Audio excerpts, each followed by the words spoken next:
Good evening and welcome to the 43rd meeting of fiscal year 2025 for the Milton Planning Board. At this time, I would like to call the meeting to order and begin by introducing the members of the board and our staff. Cheryl Tagayas, Secretary. Sean Fahey, member. Mag Yofield, member. And Meredith Hall serving as chair.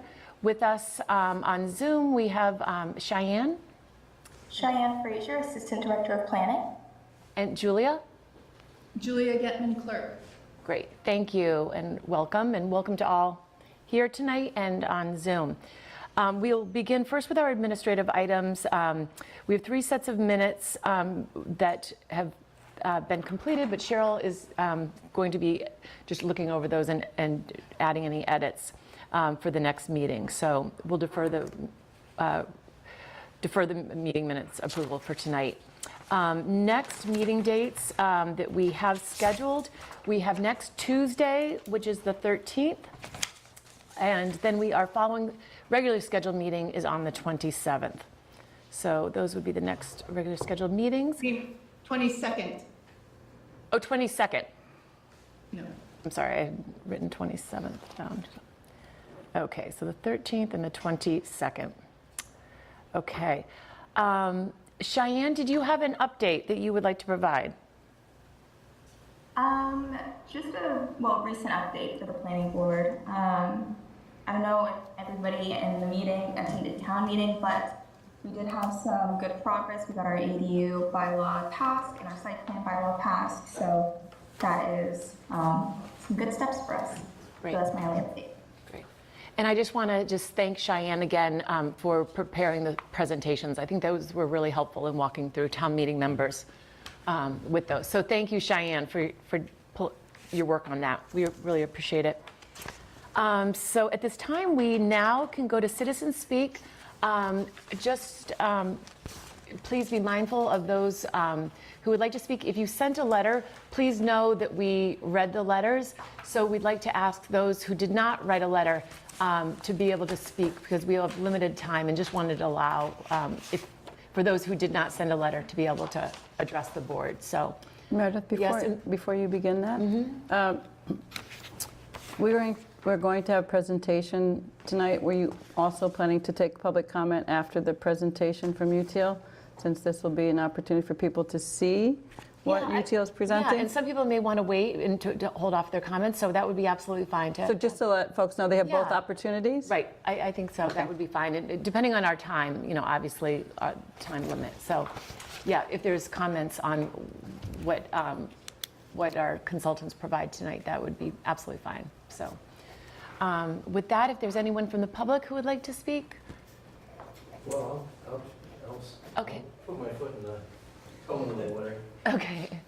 Welcome. If you can just state your name and address for the record, please. That would be Yes, great. my name is Andrew Hanley. If you can have a seat here, and then you can speak into the microphone. So I'm new to this. that's great. Not a Thank problem. you. So everyone can hear. Yes. Before we get started, I'm sure we're going to have tons of speakers. Do you want to do a time limit so we can get through a good chunk of them? Yes. If we could keep the comments limited to 3 minutes per person. Sure, certainly. Okay. Andrew Hanley. I'm 31 years living on Cape Cod Lane in Precinct 3. I just wanted to make a comment. First of all, I want to thank the board for their hard work in coming up with various plans, 10% to 25% plans for the MBTA communities law. I spent between 1990 and 2002 taking the trolley. I would walk from Cape Cod Lane to Milton Village, 20 minutes. Then would take the trolley to Ashburn Station, then to South Station, where I worked in finance for roughly 20 years. So I allocated roughly an hour and a half to do that. My wife is a medical practitioner, nurse practitioner. She could never use the rapid transit system. We are a medical community here in Boston, world class. We have a lot of medical professionals in town, and they're not using the trolley, and they're not using the red line for obvious reasons. They got to get to and from work quickly. So I really think that we need to support our Senator Driscoll and our Representative Richie Wells in advocating that this town of ours, this beautiful town of ours, be classified as an adjacent community rather than as a rapid transit community. Because at the end of the day, if we have 1,000 units or 2,500 units, we're still going to be stuck with a system that in reality is not a rapid transit system. Doesn't function like one. Just look at the highways. Look how busy they are. So that's all I have to say on that. Okay? Thank you. And also the thing is we're lumped in with 12 other communities or 11 other communities. I look at them, they're all cities, or they have subways, they have commuter rails, Cambridge, Somerville, Quincy, so on in Braintree. We're not in that situation here. We have a commuter rail nearby that would justify us being classified as an adjacent community if we could get that, convince the authorities of that. So that's all I have to say. Great. Yeah. Thank you. Thank you very much. Yeah, Appreciate your appreciate it. speaking. And next,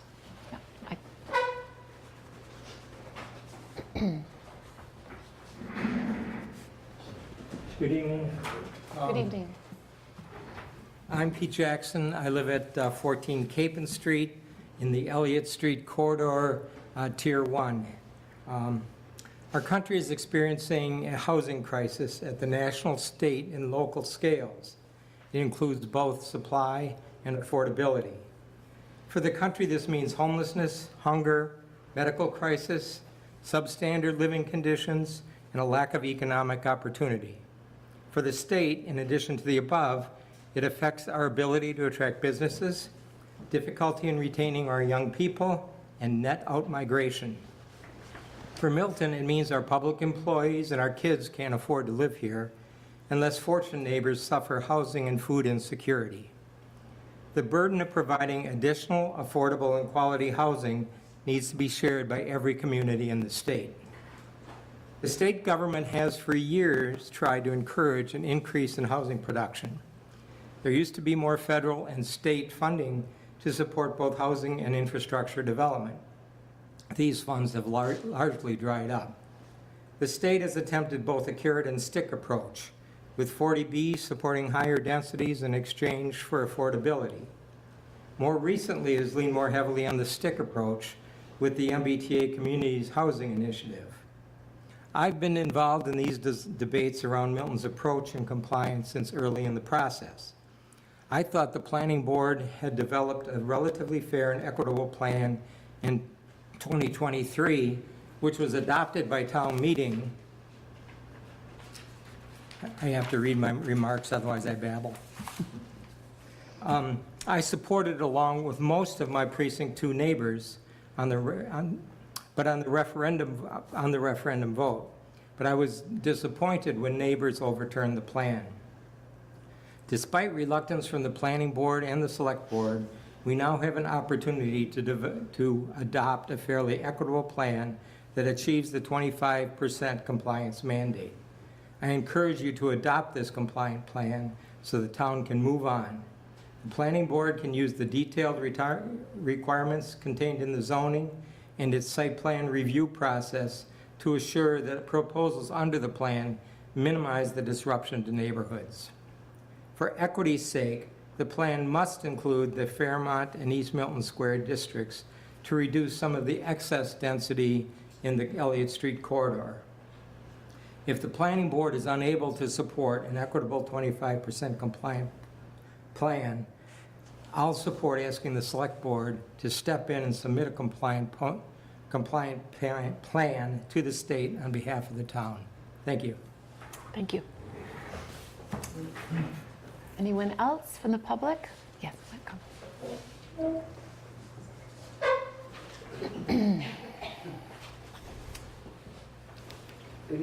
Good evening. Sorry. Hello, my name is Joan Fall. I live at 172 Granite Ave. I'm a town meeting member for Precinct 7. And I want to start by expressing my gratitude and appreciation to you guys for all the work the planning board has done for the MBTA zoning over the last years. I watched most of the planning sessions, and the level of detail you get into that it's required has become very clear to me. I know the process is very complex and not without its challenges, so thank you for your dedication to this. I come before you tonight to express the views of myself and some of my neighbors, all of whom strongly encourage adopting the adjacent community compliance plan that the planning board discussed sending to the state last week.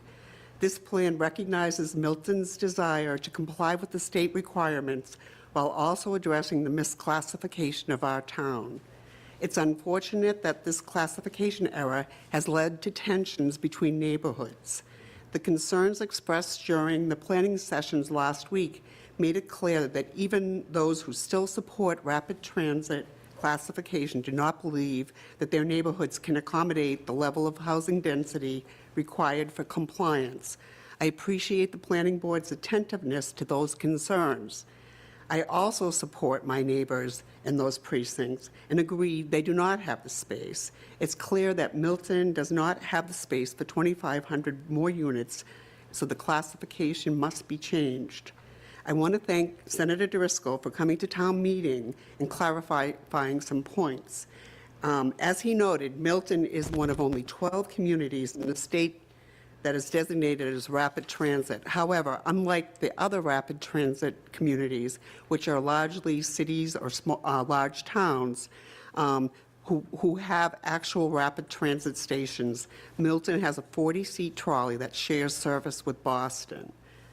The trolley station has very limited parking, and unlike the Red Line trains that operate underground, the trolley operates above ground and is often shut down during inclement weather, making it an unreliable option when people need it most.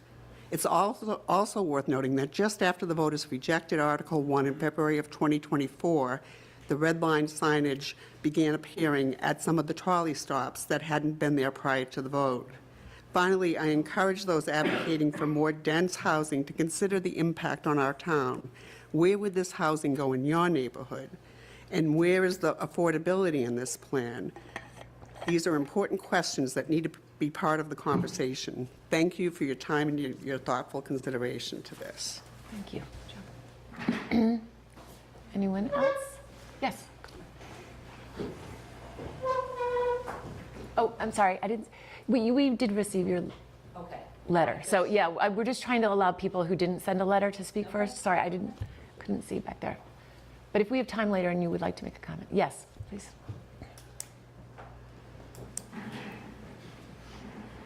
Hello, my name is Anthony Larkin. I live at 1061 Brush Hill Road.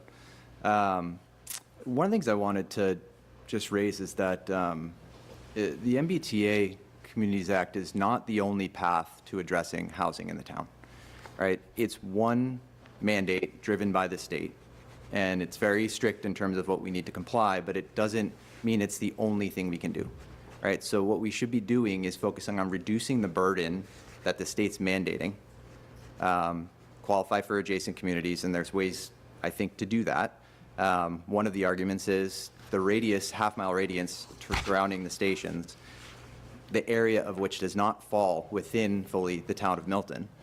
The other half is in Boston, which we can't develop. And so we have too much of a burden being put on us with that being a classification of our town. And we need to push back and come up with a unique scenario because Milton has unique circumstances that applies to us. And once we've complied, then we can come up with a plan driven by this planning board that does address housing, but do it in a way that meets the requirements of our town, is not as restrictive as the mandate that we're being driven by the state. So it's not the end-all be-all of how to address this. The other piece is that I don't understand the argument from the people that are both want a 25% plan, but don't want it in their backyard. And in America, you don't have the right to be virtuous with other people's property. I do think that I applaud your virtuousness, but you don't have the right to donate other people's property for consideration. to say, let's spread it here, let's spread it there. I think multi-family housing development should be contiguous in areas where there's existing multifamily housing that's in relationship or within adjacent to transit. And if we want to keep the fabric of our town, we shouldn't be bulldozing neighborhoods. We should be making sure that we have, we're not spot zoning certain areas and changing the fabric of certain neighborhoods. We should do it in a contiguous way that has and meets the characteristics of existing neighborhoods. Great. Thank you. Thank you very much. Good. Anyone else from the public here? Yes, welcome. And then we'll go to the, after you, we'll go to the online. Brian O'Halloran, 7 Morton Terrace, town meeting member, precinct 3.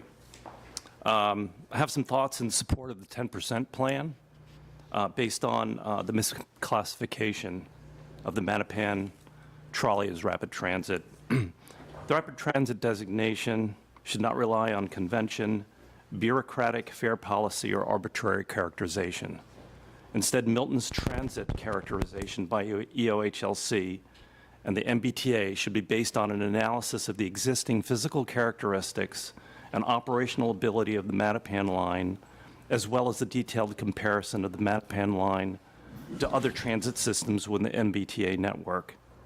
It's abundantly clear that Milton's classification as a rapid transit community under EOHLC's MBTA Community Act guidelines fails to account for the unique qualities of the Mattapan trolley that distinguish it from the rest of the MBTA and rapid transit systems. In addition, there's no guarantee that the Mattapan line transformation initiative will achieve the desired results. The project is already several years delayed, is over a decade away from completion, and even if the transformation is completed, it will not address several of the claims that support reclassification. There is a solution for these issues that we as a town have struggled with over the 2 years as we've tried to abide by the one-size-fits-all guidelines. The solution is for the planning board to support the 10% plan and then work with the select board and our elected state representatives in support of Senator Driscoll's amendment number 308 that the trolley shall not be considered a rapid transit modality. Please support the 10% plan. Thank you. Thank you So, very much. Meredith, I would like to point out that some of the speakers have also emailed us, and some have also spoken at other meetings. So I see 3 hands raised, and Yeah, I'd like so- to get a showing of hands of how many people would like to speak before UTIL's presentation in the audience. So we have 2. So we have 5 people. I'd like for us to hear from all 5 that would like to speak at this time then. Okay, so, all right, so why don't we finish with those who are in the public? I don't know who, anyway, I'm going to it. Yeah, who, yes. Can I just ask, Yeah. will we have the ability to speak after the utility? Yes, so you might want to wait and see the presentation. Yeah, that's great. Thanks. That's good. Thank you. I'm Nora Harrington. I live at 5 Columbine Road in Precinct 2, and I'm a town meeting member. And I do want to thank the Planning Board for their work on this issue. I am here tonight to encourage you to approve a 25% compliant, reasonable, and fair zoning plan, an article for our upcoming town meeting. I urge you to approve a 25% plan that opens up opportunities for multifamily housing in multiple neighborhoods in Milton.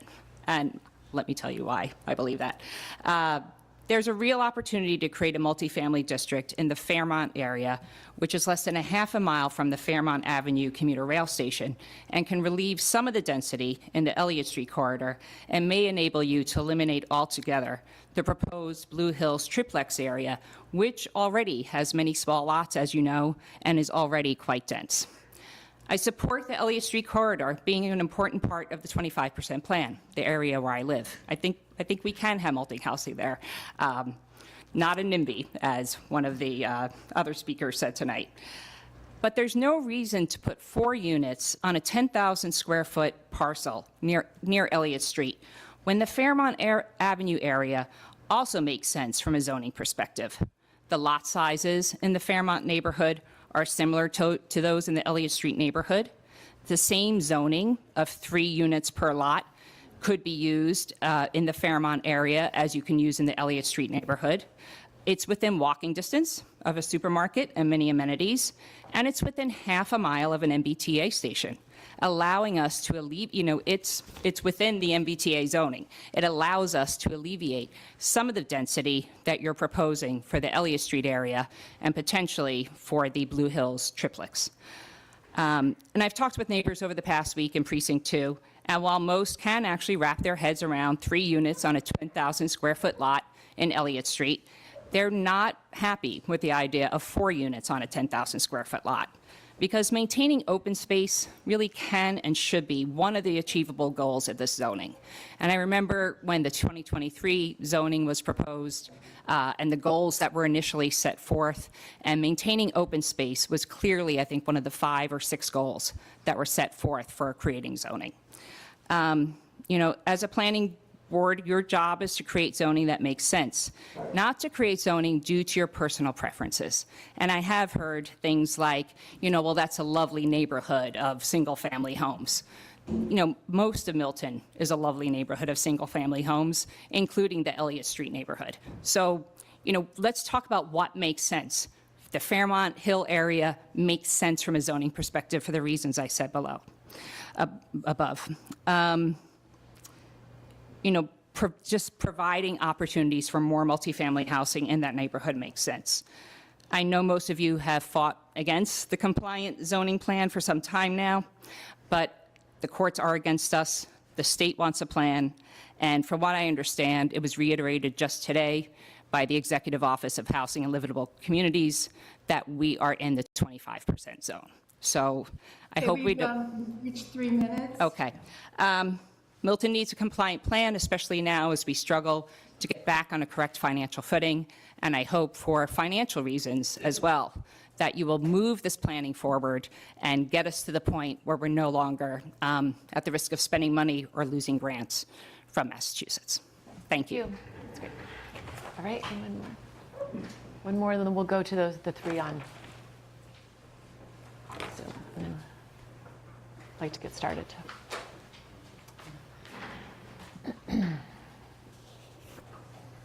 Welcome. Welcome. Joe Curran, Grafton Ave. Good evening. I'd like to speak tonight on recent developments regarding the MBTA Communities Act, particularly as they relate to the Milton's unique challenges and positions. First, I want to be clear. I support housing. I believe in thoughtful, inclusive planning that addresses regional needs and helps provide more opportunities for people to live in communities like ours. However, I do not support the current requirements imposed on Milton under the MBTA Communities Act. Milton has been placed in the highest compliance tier, one of only 12 communities in the entire state with this designation. This subjects us to an outsized zoning obligation that does not fairly reflect our town's scale, infrastructure, or local planning context. These top-tier requirements are simply disproportionate. According to a recent NBC Boston report, legal and legislative battles over the act are still unfolding. While the Massachusetts Supreme Court recently upheld the law's constitutionality, many of us remain concerned about the process behind the implementation. The guidelines that the communities like Milton were being asked to follow were not properly promulgated, and questions about transparency and procedural fairness continue. On May 5th, Senator Driscoll addressed the issue directly in his remarks to the Milton Town Meeting members. He acknowledged the divisive nature of the law and voiced strong support for reclassification of Milton to ensure we are treated more equitably going forward. I also appreciate and recognize the Planning Board's work in developing a 10% plan, an approach that reflects the good faith and commitment to responsible local governance. As the process moves forward, I urge us to remain engaged, assertive, and clear-eyed in advocating for a solution that works for Milton and one that supports housing, but also represents the distinct character and capacity of the community. I don't support the 25% plan that was presented by the Select Board in 2023, and I would support more than what was presented in 2023 at town meeting. Thank you very much. Okay. Cheyenne, so who do we have on Zoom with hands up? Chairperson Hall, could I ask you 3 super quick questions, and they build on each other, and they're yes. You know what? We really don't have time because we need to get to this. We can ask later if there's time, but we can't answer questions during citizen speak Why not? because it's done. It's not a Q&A time. Answer 3 super quick questions. Later, when we allow you to speak after you've heard the presentation. Okay, thank you. Thank you. Okay, so who do we have, Cheyenne, on Zoom? So first is Andrea Lizio. Okay, welcome. Hi, thank you. Andrea Lizio, town meeting member, precinct 7. I will be very quick because I share a lot of the same sentiment as others have shared tonight. However, I feel like it can't be repeated too often. When East Milton raised concerns regarding the MBTA zoning last year, we were not concerned for our neighborhood only. We were also concerned about the 25% burden throughout town.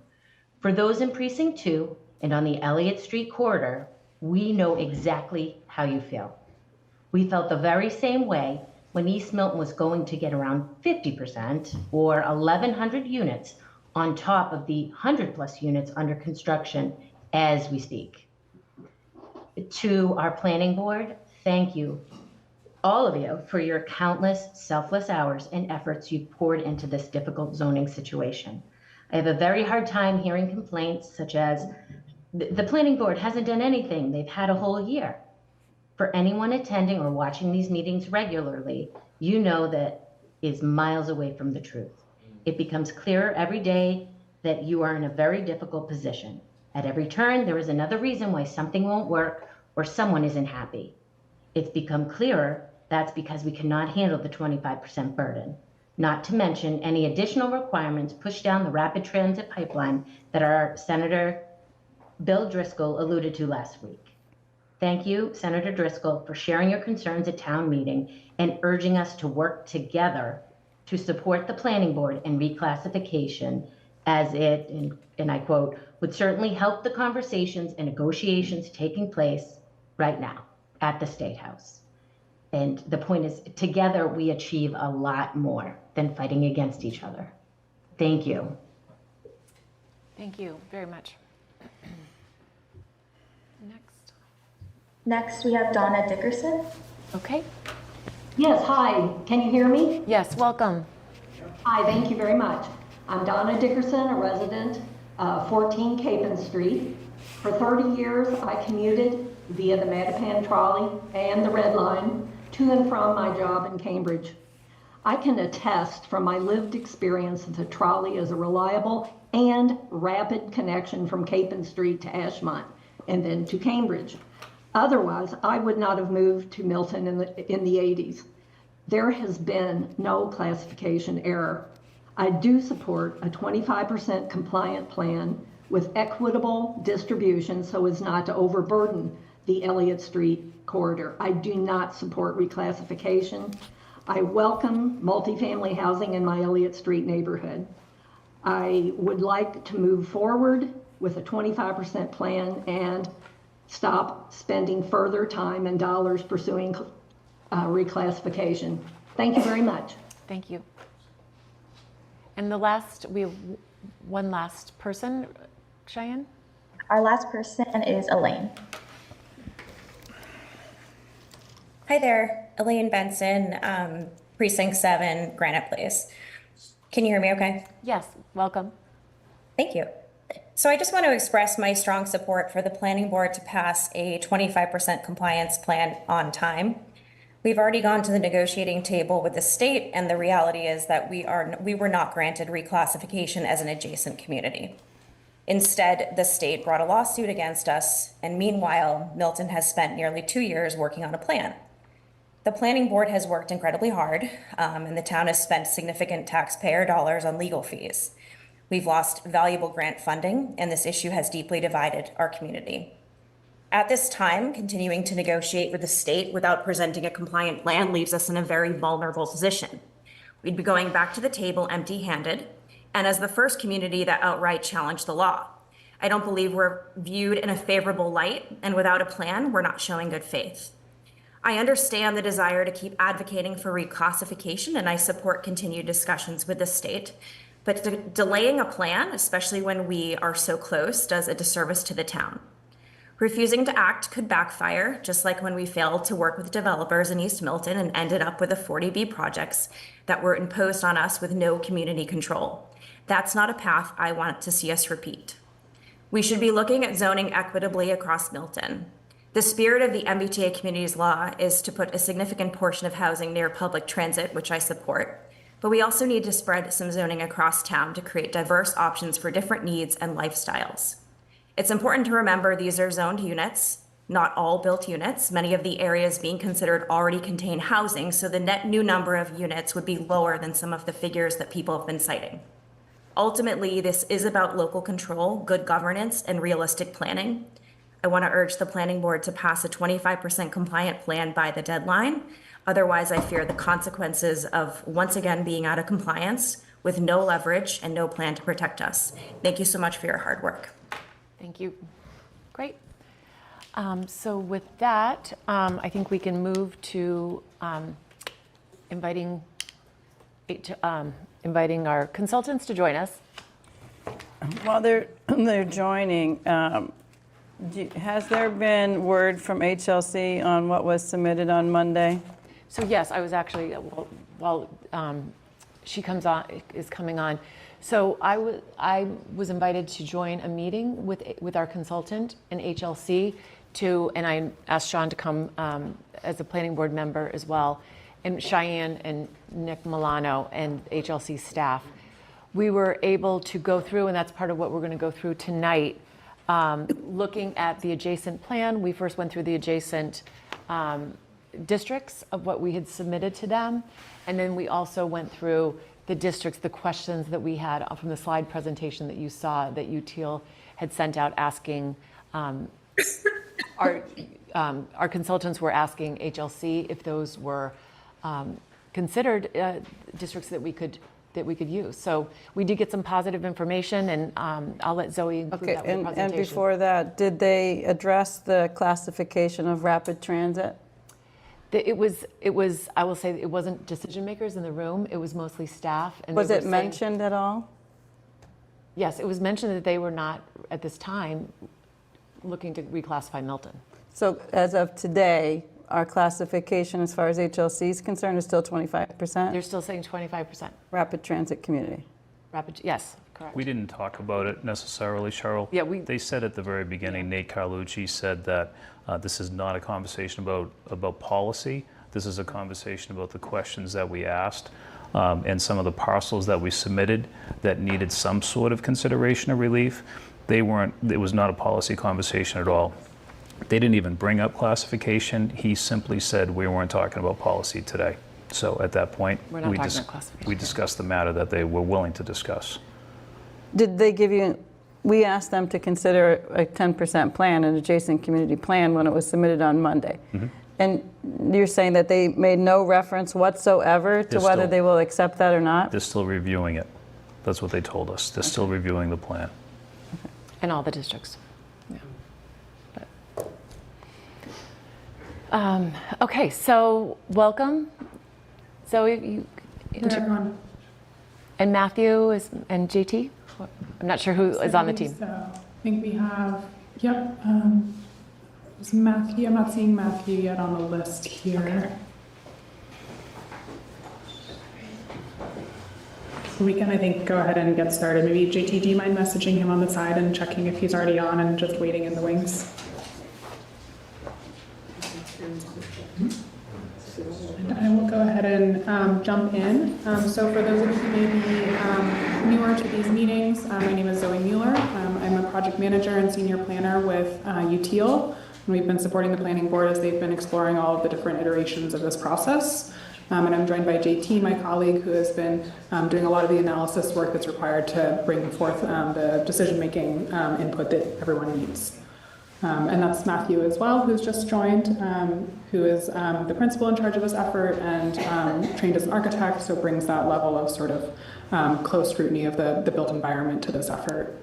So I think with that, I will go ahead and start sharing slides and just kind of move through what we have for you today. I thought we could start with relaying some of what we heard from EOHLC. I will remind everyone that this is not a final determination. They were very courteous in providing us feedback on a very tight timeline. So this was directional feedback to help us reach a decision together tonight. And as was mentioned, the feedback we got was not, they were not able to give us a definitive decision on whether they would be able to consider an adjacent community plan as presented, but they did provide us the feedback necessary for us to make decisions about individual districts that affect both the adjacent community plan and the rapid transit community plan.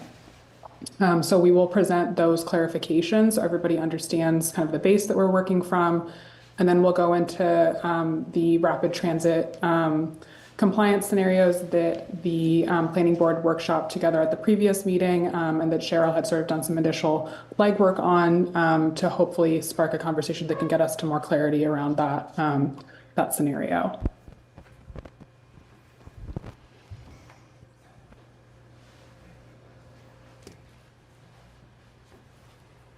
Okay, so this is kind of what I was just talking through. So we'll start with the questions that we asked of EOHLC. We'll relay the analysis that we've done on the rapid transit community plan, and we'll finish as needed to reference the adjacent community plan as shared with EOHLC based on our prior work together. I guess it was earlier last week.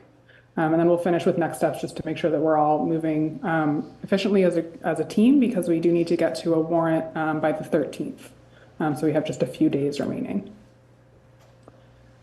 So this is that overall timeline. So we're working towards the warrant being, finalized, going out on the 16th, which means the content of it really needs to be buttoned up on the 13th. And that's enough lead time for a town meeting vote on the 16th of June. These are the clarification questions that we asked of the state. And you'll see for this kind of, what we shared with them initially. So there were kind of three categories of clarification questions that we asked about. The first grouping relative to site access sort of nuances.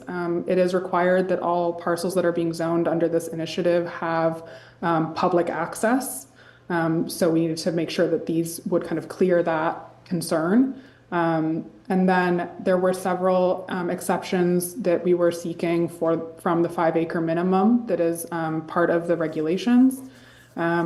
Two that are, really like distinct isolated sites, and three that had other kind of slightly different contexts. And then we were also pursuing some relief on the mandatory mixed use limits. So that's, for those who are a little new to the nomenclature, that's districts where you are requiring commercial or mixed use, typically on a ground floor, in addition to allowing housing.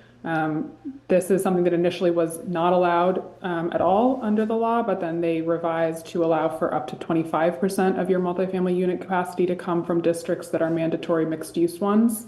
And we were seeing if there was an opportunity to expand that beyond the 25% limit, with particular consideration to the Milton Station area and to East Milton Square. So I'll just go through these kind of one by one. For Randolph Ave and Access Road, this was a positive outcome. They were comfortable. They need, further documentation to make a final determination. So that's something we'll continue working with them on. But based on what we were able to relay to them, they indicated that they felt it was a good strategy and that we could, this access was sufficient for the 3 parcels that have a private access easement already, and that it's reasonable to assume that could be extended to the site that we had previously excluded because it does not currently have an access easement. We also, based on the planning board's request at the previous meeting, did look into kind of what it would look like to maybe expand this geography to include the properties that line Randolph Avenue. And what we were looking at there is, what would it take to maintain the kind of the role that this district is playing from a density perspective, and in terms of the overall compliance picture on these smaller parcels. And so what that looked like is about 5 to 6 units per parcel here. So that these sort of more kind of single family home patterning parcels, if you can imagine kind of each of those being able to build 5 to 6 units. That's kind of what we would project these would need to be able to carry in order for it to make sense to expand the district to include them. So we can return to that later on, but just while we're looking at this, the sort of map graphic, I wanted to sort of relay that update as well. The next one was the paper mill site. This was one of the ones that had both an access issue as well as seeking an exception from the 5-acre minimum. In this case, the access didn't seem to be a concern based on what we shared so far. Again, they would need to see further documentation of that to make a final determination. But there was, I realize that's an error on my part. That's pulled over from the prior slide. This was a pretty quick turnaround time for us, so apologies if there's any other elements like that. They suggested that this was, in terms of the 5-acre minimum, that they would need to kind of run that up the ladder and consider it more closely. But worst comes to worst, we could potentially just expand the district in this direction to include this parcel that lines the riverfront. And that would, in part because a lot of this is density denominator deduction, so area that is undevelopable for kind of natural systems reasons, that would therefore mean that it would not negatively impact density as much as it might otherwise. So we're confident that we can, move forward with this, and that over the course of the time between, say, a town vote and the point where UHLC is reviewing this, that we can work with UHLC to resolve any remaining discrepancies on this. So we're advising that at this point we continue with this geometry and plan to work out any finer points with the state as part of the subsequent review, detailed review process that they'll go through once a final approach is submitted to them following the town vote. In the case of Granite Ave North, they indicated they would likely make this exception to the 5-acre minimum because there is truly no other parcel that could be joined up with this one apart from the one we had already studied and discarded because it is not eligible. And so they recognize that there's really no other option here that would be a good faith option. And so they indicated that was likely to be accepted. So that's similarly, we would suggest continuing to retain this as part of the overall strategy. For the East Milton Square site, this is a more subtle one. So this was a request for an exception from the 5-acre minimum. It's quite small and obviously is more continuous with the parcel fabric around it. So it cannot make use of the same arguments that could be made for the paper mill and Granite Ave sites. But if this was used as a mandatory mixed use district, it would not be subject to the 5-acre minimum rule because mandatory mixed use districts are treated essentially as an offset. So it's offsetting a certain amount of unit capacity that you're being required to meet by recognizing unit capacity that exists within mandatory mixed use districts. So that is kind of a pathway.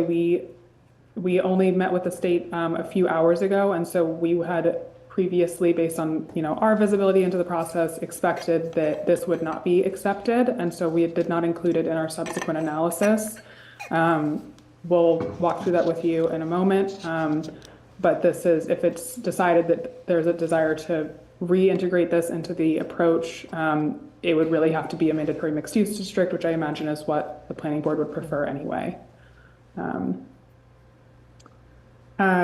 St. Pius, we did relay to, checked in with the state because it was, while it was not below the minimum, it was kind of a unique condition. They indicated there was no barriers from their perspective. The decision really sits with the planning board. And I believe that the planning board has already decided to move on from this site. So we don't need to kind of belabor that one. Ice House site, the state indicated they were not likely to make an exception to the 5-acre minimum for this because it is contiguous with residential fabric to the south. So they would want to see us combine this with the residential parcels that immediately abut it to the south along Blue Hills Parkway in order for them to consider it as a district.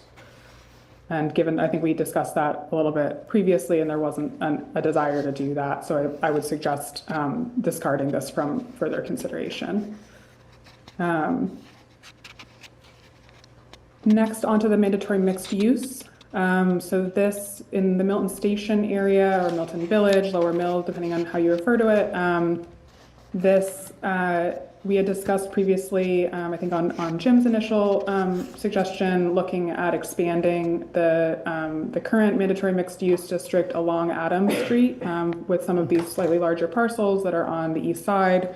And the state indicated that, certainly they, would support that expansion, but that in terms of getting relief from the overall mandatory mixed use offset percentage limit, that 25% limit that I mentioned before, they think that is unlikely because that is something that communities all over the Commonwealth have asked for, and they don't feel that Milton has a unique enough condition to merit providing relief for Milton that would not also apply across the board to all communities. So it's not to say there's no path forward, but I don't think it's worth us anchoring our strategy to an assumption that we can get relief from the mandatory mixed use limit.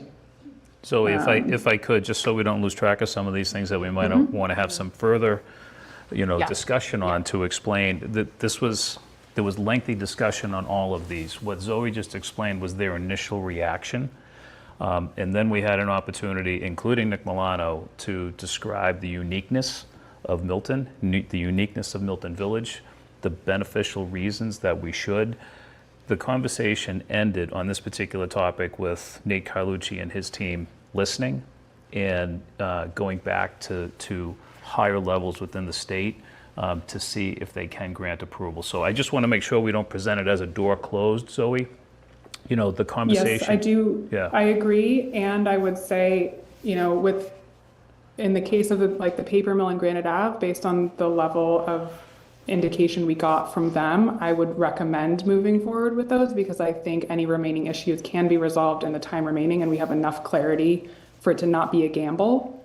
I think in the case of the mandatory mixed use limit, I agree with you, Sean, that they did, with all of these, if you present an argument that's really compelling and is very clearly specific to your community, that is requiring you, making you go through a hardship that is unique relative to the region as a whole, and all the other communities that are subject to these rules, they are always interested in seeing and hearing and considering those unique considerations. I just don't think in the time remaining with the response we got that it's worth relying on that. I think it's a little bit of a gamble. Did you see Nate's email from 6:05?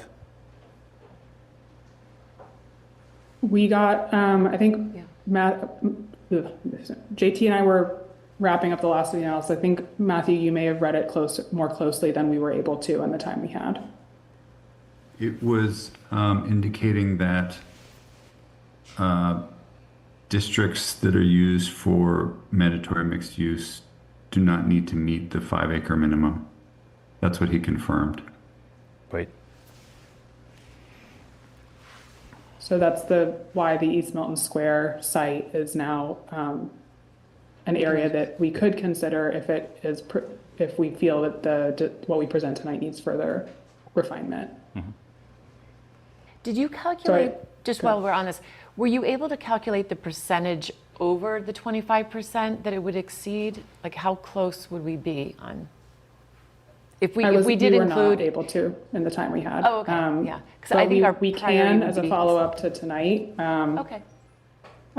What we have for you tonight is based on the direction that we got via email from the planning board's prior discussions. We have the compliance approaches, alternatives that for you to consider. And then if there's further refinements to that, we're happy to address those in the time remaining. And we're also happy to do supplemental analysis to support your arguments to the state beyond that compliance approach. Okay. Okay. Zoe, at some point, maybe after you finish presenting everything that was discussed today, I would like to go back and look at the ice house and see, you know, how we might be able to expand to get to 5 acres. So if you put that I think on there's your- just one more slide here, which Okay. is East Milton Square. So this is the other area that we were, raising in the context of the mandatory mixed use discussion, because obviously this is an area of town that you would only want to zone if it was as mandatory mixed use. And because it's, relatively large, it's not real. We don't think it's likely that you could zone this in a way that would fit within the mandatory mixed use offset and still be able to take advantage of the Milton Station districts that you have. So this is, I think, if there's an argument to be made to the state, I would say it's about the unique quality of the commercial that you have along the Mattapan Trolley and East Milton Square in relationship to that. Because realistically, the place where you could use that additional mandatory mixed use is here. And that's what we're avoiding in the current approach because it's not permissible under the current limits. Great. So I think with that, we can return to any of the sort of other districts. I would, Sean, if you're open to it, I would suggest maybe that I present the compliance options and then we return to, if there's so that we can think about other districts in the context of any deficiencies that you see in the compliance approach that we have for you tonight. Sure, that's fine. Okay. I think they'll play different roles depending on what issues you're seeing with what we have for you. So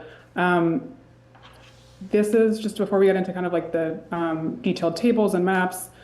This is kind of what we deduced from what we received. So on the left, I think Cheryl had done some initial analysis to bring this to the planning board for discussion. And so on the left, we have that kind of in the shorthand that we've been using for these districts. I'm using Adams as a shorthand for that extension of the Milton Station or Milton Village, Lower Mills area along Adams to the south on the east side of the street.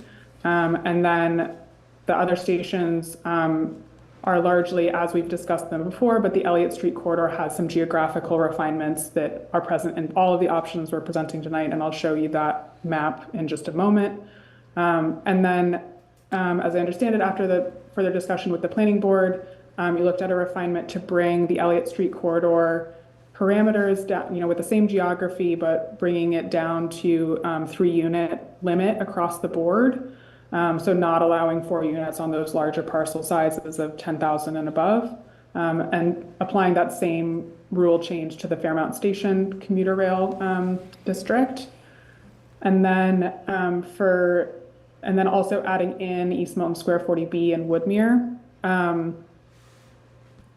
Before running this scheme, because we had not yet had the benefit of speaking to EOHLC, we preemptively removed the East Milton Square 40B site because based on our understanding, we thought it was very unlikely that would be an area that was the state would consider, so that we've now have updated guidance on that, and we can reconsider it. And then Woodmere, given the unit counts that were shared and how close you are on density, we felt that would not be an asset for your overall approach.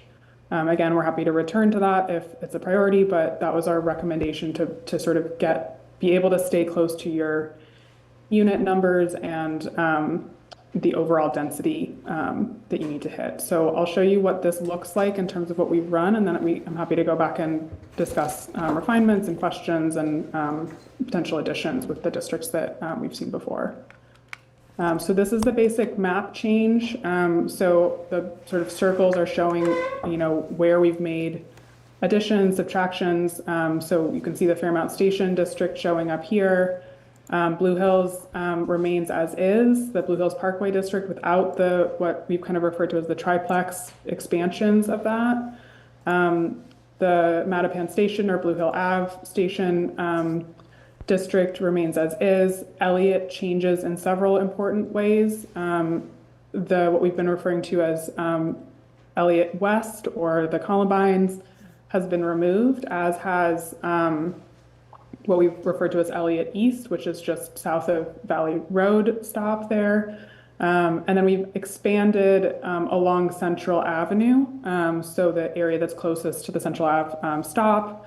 So kind of shifting the units that were previously, more along the center and west of Elliott, more towards the Central Ave stop, and moving along Central Ave itself and not just Elliott.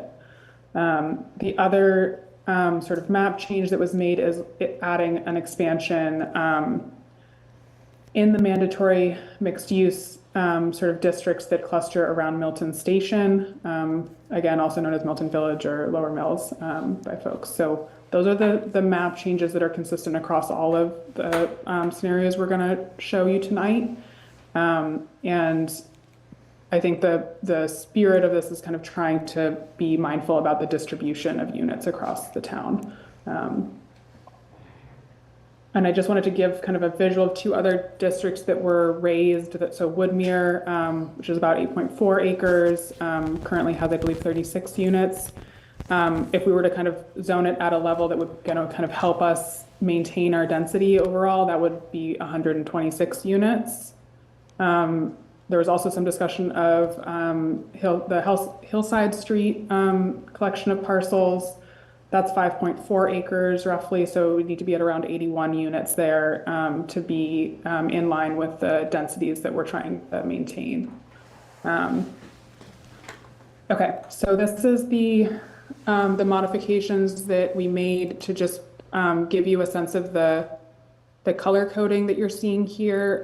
Yellow cells are ones where we have increased either FAR or units per acre that allow us to generate more units in that site, on those sites. Zoe, can you increase the size of that just for everybody here? As much as you can? I don't think I can without losing some of the information. I could pan to different parts of it potentially. Okay. Is there any way to increase the zoom on your side? Our guys are looking at it. Yeah, our team's looking at it. You could change the orientation. So while we wait for that, I'll just give you a sense of the color coding. So the yellow is places where we've increased parameters in some way, such that we're generating more units. Green are ones where we've decreased units by virtue of changing some parameters, or in some cases changing parameters down to align with other parameters, so we're more consistent across the board. And then the red ones here are like the new districts that we have added into the mix, and the blue here is representing their geographies have changed here. So if you're comparing it to prior iterations of this work, it's a different geography than what we had before, even though we're using the same name for the district. And then you'll see on the bottom, we've summarized the sort of like some groupings of districts so that people can have a clearer sense of how this stacks up across like the distribution across the town, kind of where the units are going, beyond just thinking in like individual districts, but thinking more in that like a neighborhood scale. So the Fairmount Station area, including the paper mill site and the Fairmount Station district in that number. The Blue Hills, I'm including both the Mattapan Station district and the Blue Hills Parkway corridor district. Elliott Street corridor is just the three tiers within the Elliott Street corridor. Milton Village is all of the Milton Station districts here, East, West, Adams, and Bridge. And the East Milton total is really just Granite Ave North at this point. So a question, in that tier 3, does that include the Central Ave addition in the Elliott Yes. Street Blue? Okay. Yeah, so that's embedded in these numbers. So it's distributed across these tiers. Okay, thanks. And we did check that all of the parameter changes that we made here that you're seeing in green and yellow and blue, those are to align with the target numbers that the planning board had shared with us. So in some cases, we're like 1 unit or 2 units off in one direction or another, but we did try to very closely match the unit targets that you had shared with us based on modifying parameters to align with those.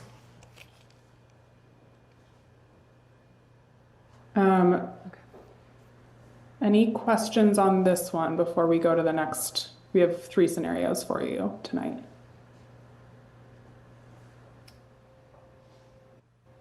Okay. So sorry, one question. Are we at our maximum of what we can do on paper mill, on the paper mill site? Essentially, yes. Because the paper mill is quite constrained, and JT, you may be able to speak to this with more specificity. Essentially, what we're starting to see is that the 30% limit and the FAR and units per acre, we're getting to the point where we can increase the units per acre, but it doesn't have any effect. We increase the units per acre and FAR, it doesn't have any effect. We did release, I neglected to mention, for both Granite Ave North and the paper mill site. We previously had, for Granite Ave North, a 1.5 parking spaces maximum. We've released those parking constraints on these two because that was really what was we couldn't get any more units out of them if we retained those parking requirements. So that was necessary to get to these numbers. It was not possible to do that with the 1.5 parking space maximum. So I do have another question for you before you move on, and this probably applies to all of them. The FAR, how does that influencing the zone capacity? We know it's influencing the size of the buildings, but how is it influencing the zone capacity? Yeah, so it's sort of for each of these, the 3 things, or I guess I would say the parameters that we're showing here are generally the ones that are having the greatest impact. And for many of the districts, FAR and units per acre kind of will toggle between which one is the more controlling one. In other words, which is setting the lower limit. So in some of these, they're very sensitive to FAR because that is really the thing that's controlling the capacity. In other cases, like the open space is the primary driver of the limit, or the units per acre is the primary driver. So it shifts a little bit for each, but some of them are quite sensitive to FAR. I don't know if that really answered your question, Cheryl. Is it possible to have more tiers of FAR within the Elliott Street corridor? So we did see that suggestion that you had shared, and we're happy to do that. We just didn't have time to do it for tonight. But in both the Elliott Street corridor and the Fairmount Station, we certainly could introduce more of a sliding scale of more gradations. I think you had mentioned maybe every 2,500 square feet of lot area change that you have an adjusted FAR expectation to just avoid allowing really massive buildings as the parcel sizes approach the next tier, but haven't yet reached the next tier. Right. Great. Thank you. And can I ask a question on the paper mill site and on the Granite Ave North? I know we reduced it from 40% open space to 30%, but both of those sites actually have quite a bit of green space surrounding it. Would it make sense to try and reduce that the open space on those 2 lots even further? I think on the Granite Avenue North and please correct me, GT, if I'm wrong, I think we discovered that the open space was not determinative. And to get more units there, we had to increase the FAR and the units per acre. That was on Granite Ave North. Yes. Up north. Randolph, Paper Mill is going to be a similar dynamic. I can pull the open space percent down further, but the limiting factor really is FAR and units per acre for both of these. They're single sites, right? With you know, the same kind of dynamic. Yeah, so basically, but previously when the planning board had shared with us in the context of the adjacent community plan, an openness to go down to 30% on these, we did do that change, but it didn't change the unit numbers we were getting. So we also made some adjustments to FAR and units per acre to get to the unit numbers that you were hoping to get from those. So that's really for these, any further changes that we want to make, if you want to get more units out of them, would really be about changing the units per acre and the FAR. Do you have a sense of whether you could do it without having an increase in height at this point? I mean, would an increase in the density or the FAR do it, or would you have to allow more height? It might work. I'm not advocating necessarily for more height. I'm just wondering if that's going to be the controlling factor at some point. We didn't push it much harder beyond what was sort of asked in terms of a target number, but given that we're getting credit for the non-developable wetlands and tidal areas in terms of open space, and that we have eliminated any parking maximums or minimums, it is possible that we could get those numbers up with FAR and units per acre. And I think we do feel comfortable not exceeding 6 stories. Right. Yeah. I was just wondering if that was going to if they could get more be units. the next thing that tripped or becoming the controlling factor, and how much more you could actually do in adjusting I think density when we had the parking spaces, we would have hit that situation you're describing, Cheryl, much earlier, because the parking spaces are dealt with as if they're surface parking. So in other words, the parking is controlling the building footprint. And so in that context, you really need to go, higher in order to get more units. But releasing the parking constraints makes it a little bit more flexible to stay at the 6 stories. And then can you explain, I'm sorry, Maggie, were you done with that question? Yeah, I was just going to ask, I'm not advocating for 7 stories because I would hate to set a precedent. But the paper mill site does sit below grade. So how many stories would it appear from grade level if we went up to 7 stories? If it's going to relieve some pressure off another district. Should we I think it depends. It probably depends how the building is sited. There's, if memory serves, there's a little bit of grade change across the site. And a lot of those lower areas are not developable. Not the way, the Milton Station area really, extra space storage. I'm anticipating actually both of these, where floodplain may be, that you're going to have an elevated first floor and you're probably parking underneath. So you're going to end up with 5 floors of occupied and 1 floor of parking, given these sites. So whether you would actually hit these numbers or not is questionable. Okay. I think it's difficult. I'm sorry, Matthew, go ahead. I think it's difficult on the paper mill site. Okay. And again, the model's thinking it doesn't need to supply parking, but development in the site will have to supply parking And that will be the limiting factor when somebody really sits down to design. Agreed. I had a question on something else now, if you're done with that, okay. On the Milton Station Adams, the zoned, the unit capacity of 32, can you explain how you arrived at that?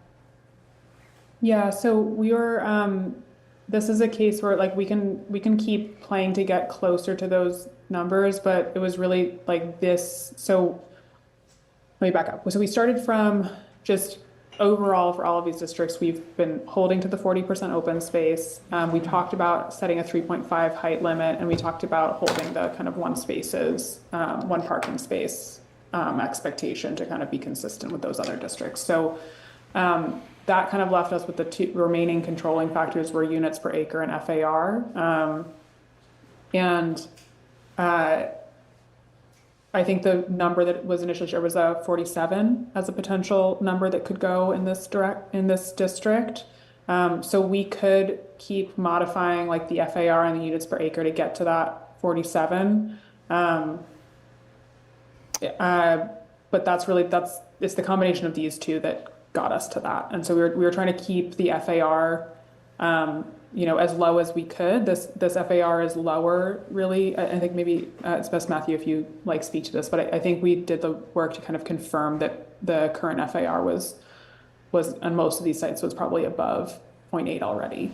Yeah, the two bigger sites, it just appears to be definitely above 1, just because the sites are very small and the buildings are dense. But I think this could go up to 1. And probably not even exceed the existing physical density.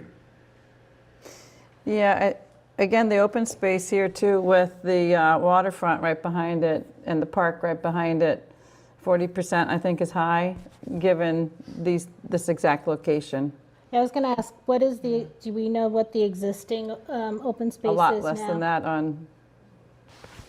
Yeah, definitely. There's a parking lot. The Verizon building has some land in back that drops off. That's probably, you could count as open space, but the other two parcels, I don't think. Yeah, so if we look at what's existing, so what's existing now, we're all sort of comfortable with because we're used to it. So could we reduce that? What would that do? I would raise the FAR and reduce the open space and get it closer to that 47, I think, myself. Yeah, as long as it doesn't have to change the building height. Mm-hmm.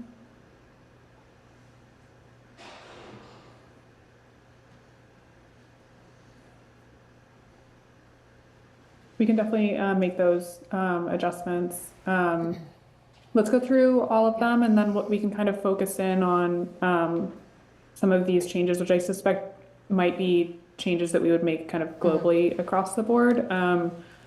No matter which of these 3 changes. So it sounds like there's interest in having, exploring getting more out of Granite Ave North and Paper Mill. Sorry about that. And is there a unit number that you have in mind for that? Sorry, for which one, Zoe? For the Granite Ave and Paper Mill. I think find the upper limit for us, I think keeping the height at 6 stories though. Yeah, and, I agree and with the upper that. limit with 30% open space, no minimum parking requirement. And I know the model takes into account, I think, 1,000 square foot per unit. Mm-hmm. Would we ever reduce that? We can't. Oh, we No. can.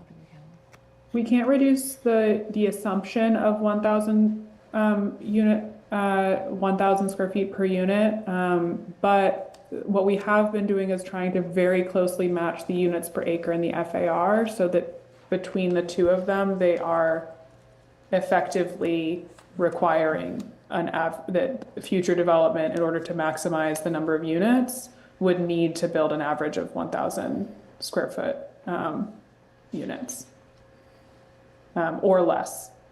But they wouldn't be able to build any more units. They would just be building, smaller square footage units. Remember, that's gross, so that includes hallways, stairways. not just Right. within a unit itself.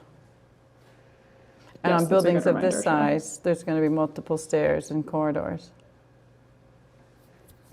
It's probably more like an average of something below 800 square feet per unit at best. Great, I think we can go on to the next. Great, so this one is based on the planning board's discussion, kind of evolving from Cheryl's initial suggestion, as I understand it. And the main change here is for the Elliott Street corridor and for Fairmount Station, dropping it down to 3 unit per lot maximum across the board. And it's the same modified geography, so we've removed east and west like sub areas. In other words, the Columbines in the area sort of south of Elliott Street that was previously included, and we have expanded along Central Ave. So that geography holds true across all the scenarios we're going to show you tonight. And this is really looking at, reducing that Elliott Street corridor and Fairmount Station, and then as needed, absorbing it elsewhere. This, and as a reminder, we did not include the East Milton 40B or Woodmere. We didn't include Woodmere because we thought it would drag down density. We didn't include East Milton Square 40B because we were not optimistic about the state being open to that. So this is representing this sort of reduced number of districts. You can see the slightly different distribution across the bottom here. Unfortunately, this does come just shy of your unit capacity target. So we looked at some changes to Milton Station West in particular, because these parameters are pretty significantly reduced from what we've shown on that on the Milton Station West previously. So we just did some small adjustments just to get up to the minimum unit capacity that we needed to be at here in order to get that to hit that number. So I think from the discussions that we've heard recently, this is probably the version that represents the most even distribution across Elliott Street and these other areas of the options we've considered recently. And it does hold all of the Elliott Street corridor to 3 units per lot, which hopefully is a little bit more comfortable for folks. And there might be other ways that we can make up that unit number difference. Like we could absorb those, units a little bit in the Milton Station Adams expansion, like we just talked about, instead of having that increase happen in the Milton Station West. We could have some of that increase happen in Granite Ave North and Paper Mill, but I wanted to see for the planning board as a whole, where within this distribution, if anywhere you see kind of a concern, and what potential solutions do you see to that to get the balance where you want it to be? Zoe, can you just toggle back for a moment? You were at 2425 with that change from 4 units to 3 units. What did we have previously on the first? The first one is 2524, so. Okay, 99 units. Yeah. Yeah. So I just added those 3 on the last slide, the 336, the 156, and the 63 for a total of 555. Whereas Yeah, what so passed. that's at the bottom. Yeah, okay, yep, sorry. No, it's all good.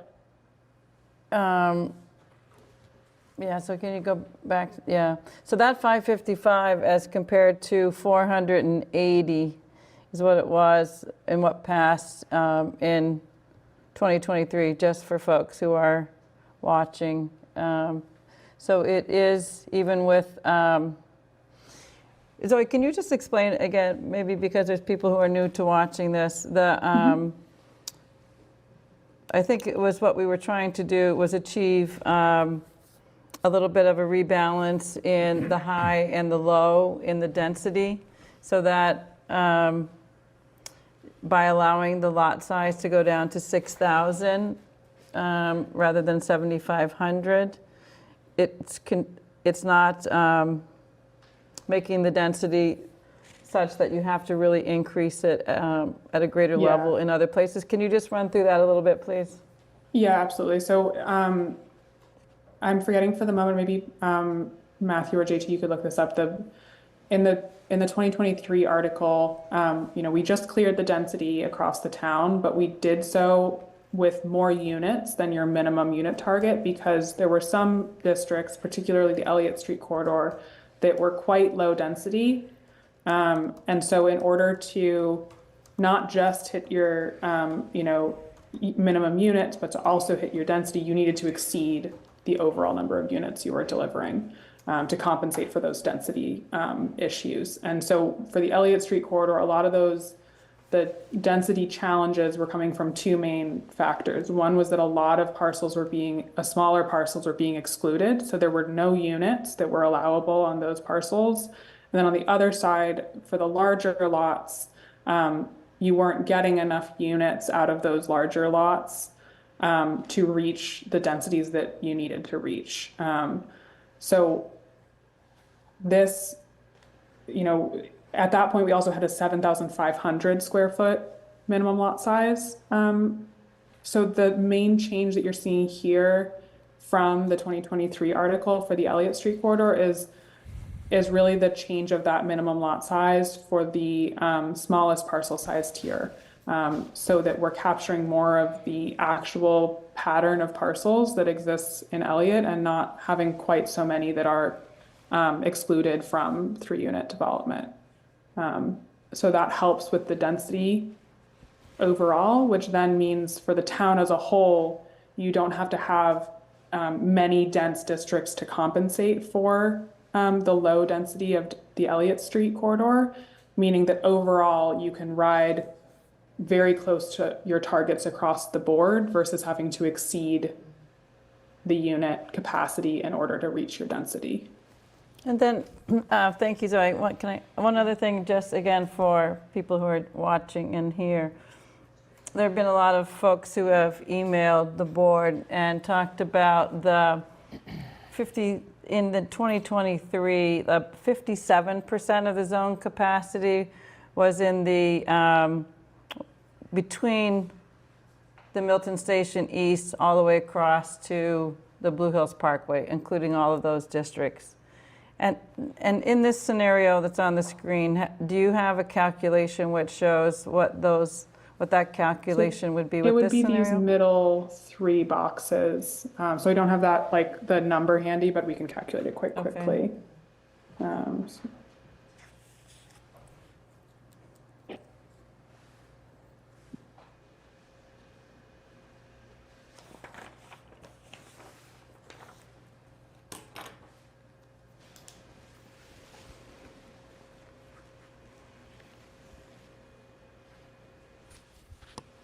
And we should maybe. So this is now 66%, but the balance of where that's occurring is more heavily weighted towards Milton Village, I believe, than it was before. And that so closer to your main commercial area and more mandatory mixed use versus before. Okay. And that will be offset when we can add back the East Milton parcel. Okay. That can be 100 units there. And the ice house? And we'll talk, we haven't got, We'll get there. we can potentially include the ice house, which also would take that off of, change that percentage. Zoe, just again, looking at this, the Fairmount, the 159, that's based on 3 units a parcel? Yes. Okay. So you can see the change from it was at 185 when we had the tiering rules from Elliott that included 4 units on lots that were 10,000 square feet or more. So when we bring it all down to just 3 units per lot across the board, it goes from 185 to 159 for the Fairmount Station District, which is under the same rule set. And how many parcels is that?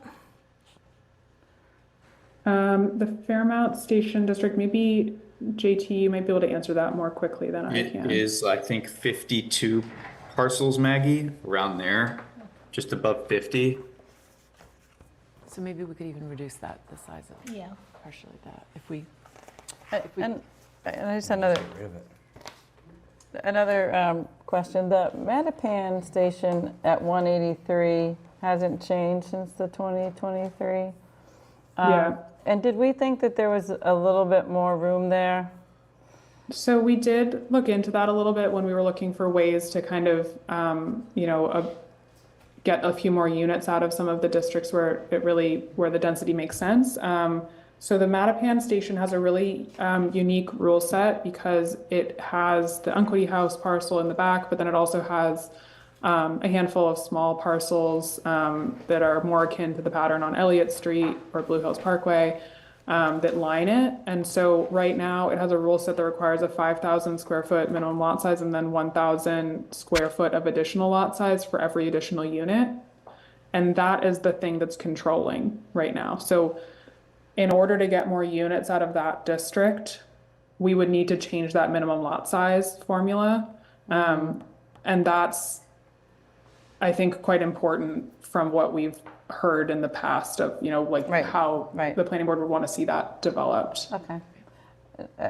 I know we included the smaller parcels next to it so that we could reach the minimum district size, but we didn't want those to actually be part of development. So I wouldn't want to change it to change that parameter.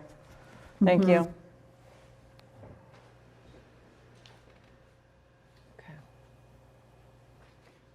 And then the Blue Hills Parkway, just again for folks who've been concerned about that, that's a very slight change. Very slight change from before, right?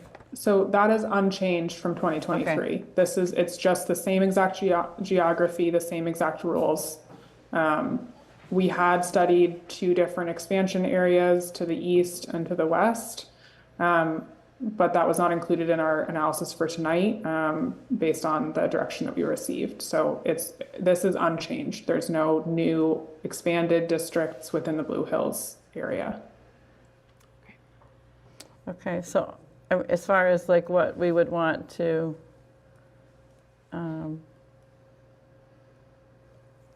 I think the third option is the start, or is the pace of which we should continue to work off. Do you agree? This is the third one, right? Which brings it to 3 in all 3 tiers. I think this is just the second. It says Yeah. V2. This is the It's second. the second or the third? I don't know. Yeah, naming is a little confusing. Version 2. So we have the initial version that we ran from your guidance, Cheryl, and then we have 2 versions from the planning board discussion. So this is the third overall and the second of the planning board discussion. Okay, I thought it was third overall, yeah. This is the one that they made the change so we could get back to 2461 because of the loss of the 99 units from 4 to 3. Got it. Yeah. Correct, yeah. Yeah, so I guess this is the sort of point at which Modified. We're that getting we should closer. be work off of from any more modifications would come off of this as the baseline, right? I think so. Okay. So maybe we've heard, I think, 4 ideas at this point of like modifications. The Milton Station, Adams to make those modifications to get it closer to 47 units versus 32. We heard about some modifications for Granite Ave North and Paper Mill, and then the East Milton 40B and the Ice House were both mentioned. So all of those would be like increasing units. So I want to understand where you want to see units reduced. Like these are all ways of creating flexibility by adding units elsewhere. What problem are you trying to solve in making those modifications? So, Go ahead. sorry. Mary. So could you break down the Randolph Ave and Access Road? You still have it at 123. Yeah, that was based on the notes that we had from the last planning board meeting. I know that there was still some ongoing discussion about that, so that's certainly a place where we could, if we wanted to find some units in another part of town, we could bring that down. So it's 40 units for the 40B that's there. And then we talked about another 40 for the horse farm. And then how many units were created from the other houses along Randolph Ave? How many properties times 3 units per property? So we did not add those additional parcels in. We did do the analysis of what it would take. So I think that's kind of an open question to this group is in order for them to maintain, let me go back to that slide one second. Okay, so the first time we looked at this year, we looked at 80 units across all of these 4 parcels in sort of the middle of the block here. So if we take that as kind of a cue point of like a level of density that works for the overall picture, and look at how could we maintain that density in this area if we were expanding to these sites, they would need to be at like 5 or 6 units per parcel for that to play the same role in the overall compliance approach. If we wanted to have this district overall be at a even lower density than the 80 units, we would need to be increasing units elsewhere to compensate for that reduction. So that's kind of a question to the planning board is like, is this a solution that you're interested in? And, where would you want to increase to compensate for that? So Zoe, what's the acreage of the horse farm section of this district? I don't know that offhand, but perhaps JT, you could do a quick tally and Cheryl, which part of it? Well, the 40B is that lower parcel, and about 1 acre, and that has the 40 units already. I'm concerned about having 40 units on the acreage above if it drops it below 15 units an acre, because then it's just not contributing anymore. It needs to at least have 15 units an acre in order to contribute. And so I don't know what that acreage is, so I don't know what the unit count would have to be. I suspect it's more than 40. Yeah, so if the total acreage, so this is, not just the parcels, but also the spanning the private way that's in between them. So we have it at 6.6 acres. So if the 40B parcel is around 1 acre, that would imply that the rest of this is around 5.6, including the right-of-way. So probably 50 units. Plus the 40, right? So it'd be, it has to be 5.6 times 15. What'd you say, 6.6? It's 40. It's got to be the 124 to contribute. No, but with the 40B. 6.6. 6.6 divided, 80 divided by 6.6. So if you took the 6.6 and divided by 80 units, that's 12.12 units. So it's almost there. So I think you need, if you said you want to do it on average, you want to spread those out, I think you still need 60 at a minimum in order for it to contribute. Because what you would do is you take the 6.6 times the 15, and that would 6.6 acres times the 15 gives you 99. You subtract 40 from it, which is what's already there, and it gives you 59. So you need at least 60 in order for it to contribute. I really think this is an opportunity to be at more than 15 units an acre. As the 7-Eleven across the street at 20 units an acre, 20.5 I think it was. This could have a greater setback at the, whatever might be called the front, which would be towards Randolph Ave, so that you put it further to the back, away from the single families. But the golf course and the access road and the animal shelter are what's at the back. So I think that would be a way to, and what height did we have on this sub-district? I believe we were at 2.5 in this part of town. Can you double check that for me, JT, on the other slides? Yeah, Randolph and Access is 2.5, as well as 7-Eleven. Right, so the 40B is what, 4 or 5 stories? So 2.5 stories is what houses are. If the open space, if you made a large enough front yard setback, I really don't see why you would drop this that much. Well, on our April 24th meeting, we had it at 102 units, Mm-hmm. and it came out at 16.7. You know, I'm okay with that. 102? Yeah. Okay. And now you have I would be it, they too. have it at I think that's- 123? Yes, There's already 120. there's already 40, yeah. 102, because there's already 40. Well, so you're adding that includes the 60. 40. That includes, Yeah, so it would be 60 on top of the 40. yes. What's it? It To has go to be 60 where on it says top of the combined 40 to ownership. contribute. And so you're saying not doing the properties in front? Correct. Well, it seems to drag it down with that whole density denominator thing, right? That's the feeling Yeah. I'm getting. It's just too much land, unless we go 5 or 6 units per parcel. I would be fine with that. I think that's What are you fine with, Meredith? going to 60. So 102, is that what you said? Yeah, whatever we Which had on was the a April 24th 16, meeting. It was a, So it would be a drop of 21 then from what is here. Yeah. So if we're going from 32 to 47 in Milton Station, and you're dropping 21 here. and remember, So I yeah, if we're going from 32 to 47, that would cover a decent amount of that reduction in Randolph Ave and Access Road, but not in its entirety. Not the entirety. It also wouldn't, one of the other important things to remember is that the mandatory mixed use districts don't factor into the density calculation. So they're useful when you're trying to make up a unit gap, but they're not useful when you're trying to make up a density gap. Right, okay.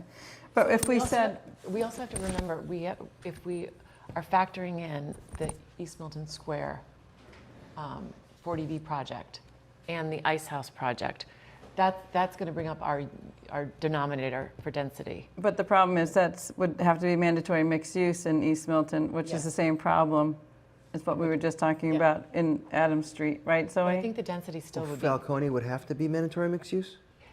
because it's less than 5 Yeah. acres. Yeah. Oh, really? Yeah, so I think the way I would think of the East Milton Square site, the East Milton 40B, the way it can contribute is if you want to reduce units in the other mandatory mixed use districts. So for instance, the Milton Station, East West, and the Adams expansion we've been considering, you could make that, you could use the East Milton Square 40B to shift those units out of the Milton Village, Milton Station districts that are mandatory mixed use, just to distribute it around the town more. But it would be plugging in the same way. If you think about the Milton Village, when we did the mixed use overlay, we said it had access to walkable amenities. You can walk to a grocery store, et cetera. And you also have the trolley, and you also have the bike path.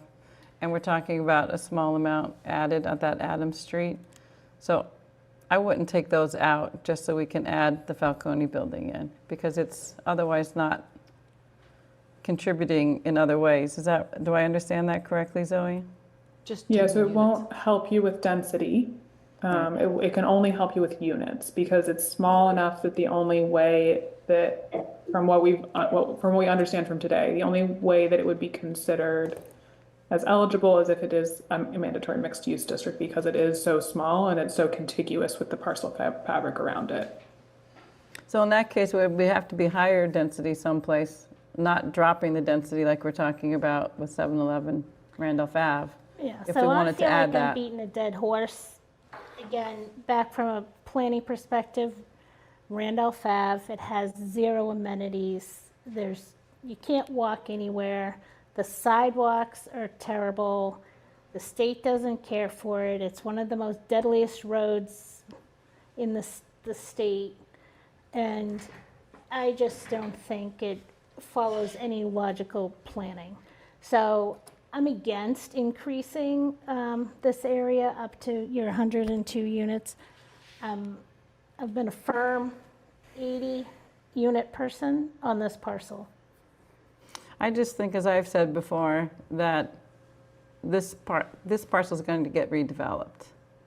And if we zone it at a level that's not attractive, I believe the alternative would be another 40B there.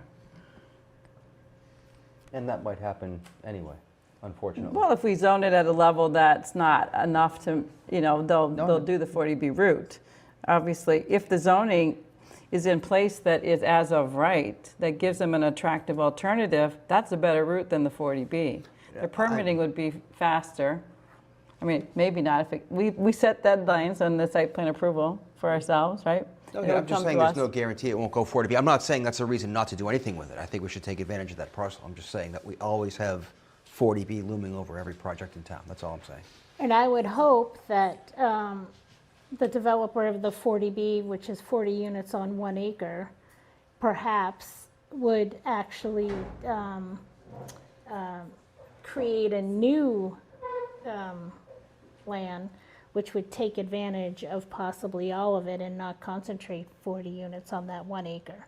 So now you'd have 80 units on 6.5 acres. Not going to happen. I understand what you'd like to see, but they've already got that entitled, right? I mean, they do. You know, Jim, Yeah. if it's entitled for that. Yeah. Yep, we know. So can I ask you though, that notion about where the front yard or where the front yard setback would be here? The front yard's considered Randolph Ave or the access road? So this is a point we've been, we actually just have been discussing internally. So because the compliance model is not very responsive to setbacks, for some of these newer districts, we haven't yet made recommendations about setbacks, but we will do so. And Matthew has started to give that some thought. We haven't, I think, reached a setback suggestion for this district yet, but we certainly can. And if there's something that you have in mind, we're happy to, roll that in. But given what you understand about the frontage or the access on this, where would you see the definition of the frontage being Yeah, it's here? a good question. I mean, I think perhaps from a design perspective, and Matthew, I'd welcome your opinion on this. It's just my first reaction is it's not a public frontage, but I feel that in terms of the way that the parcels are fronting, that for the 40B parcel, it would be Randolph Ave, and for the other parcels, the private way would be functioning more like a front than the portions of the parcel that abut the rear yards of the parcels on Randolph. But I don't know what your first reaction would be, Matthew. Well, we don't, you can craft the zoning to define what each edge is, right?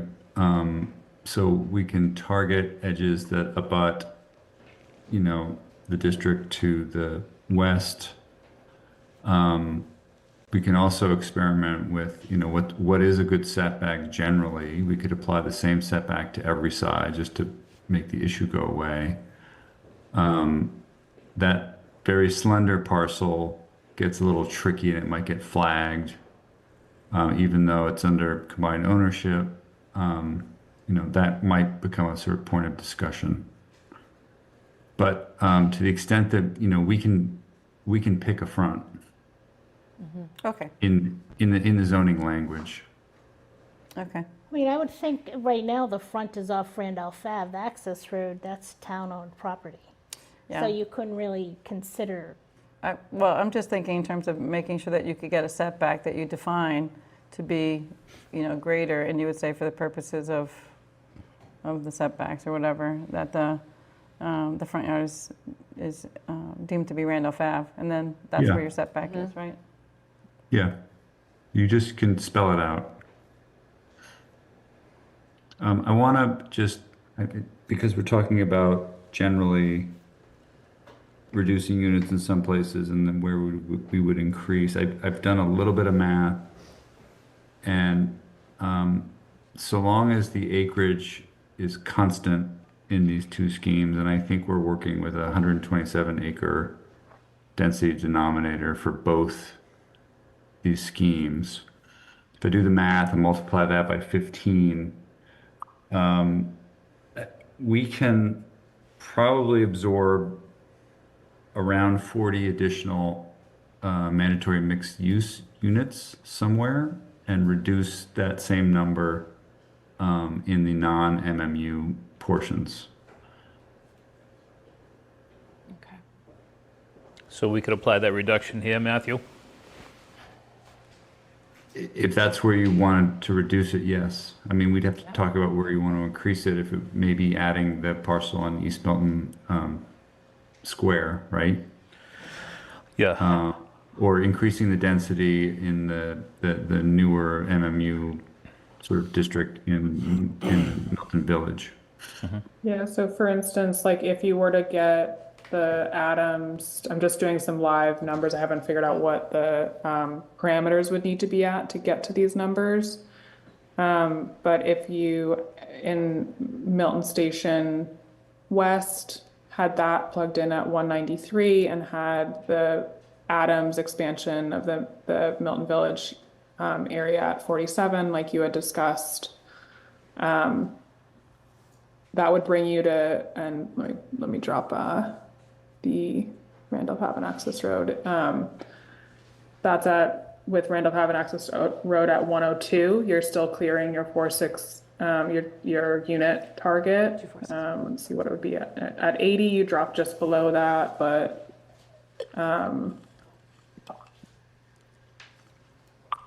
at like 90 units? Yeah, it might be about that. Yeah, I think about 102 is as low as you can get Randolph Haven Access Road, just with that increased units in the mandatory mixed use districts. So you might need to do a little bit more. So we talked about Granite Ave North and Paper Mill. So if you got a little bit more units out of those two sites, that might give you enough to bring the Randolph Haven Access Road down below 102. Zoe, does that consider including the 40B site in East Milton or not? Right now, it does not. The calculations I was just running. I think we should include it. I think I'd like to, if we could try to include that parcel in East Milton Square, I think that would be great. Let me see if I can. Would you be able to do those calculations tonight? Yeah, let me see if I can do I'm gonna have to verify this afterwards, but let me see if I can do a crude calculation here. It's 1.2 acres. Can you check for me, JT? I don't think there's any density denominator for this There's deduction, right? no, they're not down there in East Milton Square. I think right now, is it being zoned for 90 units? 90 units right now Is approved. are approved there. 93, I think. 92.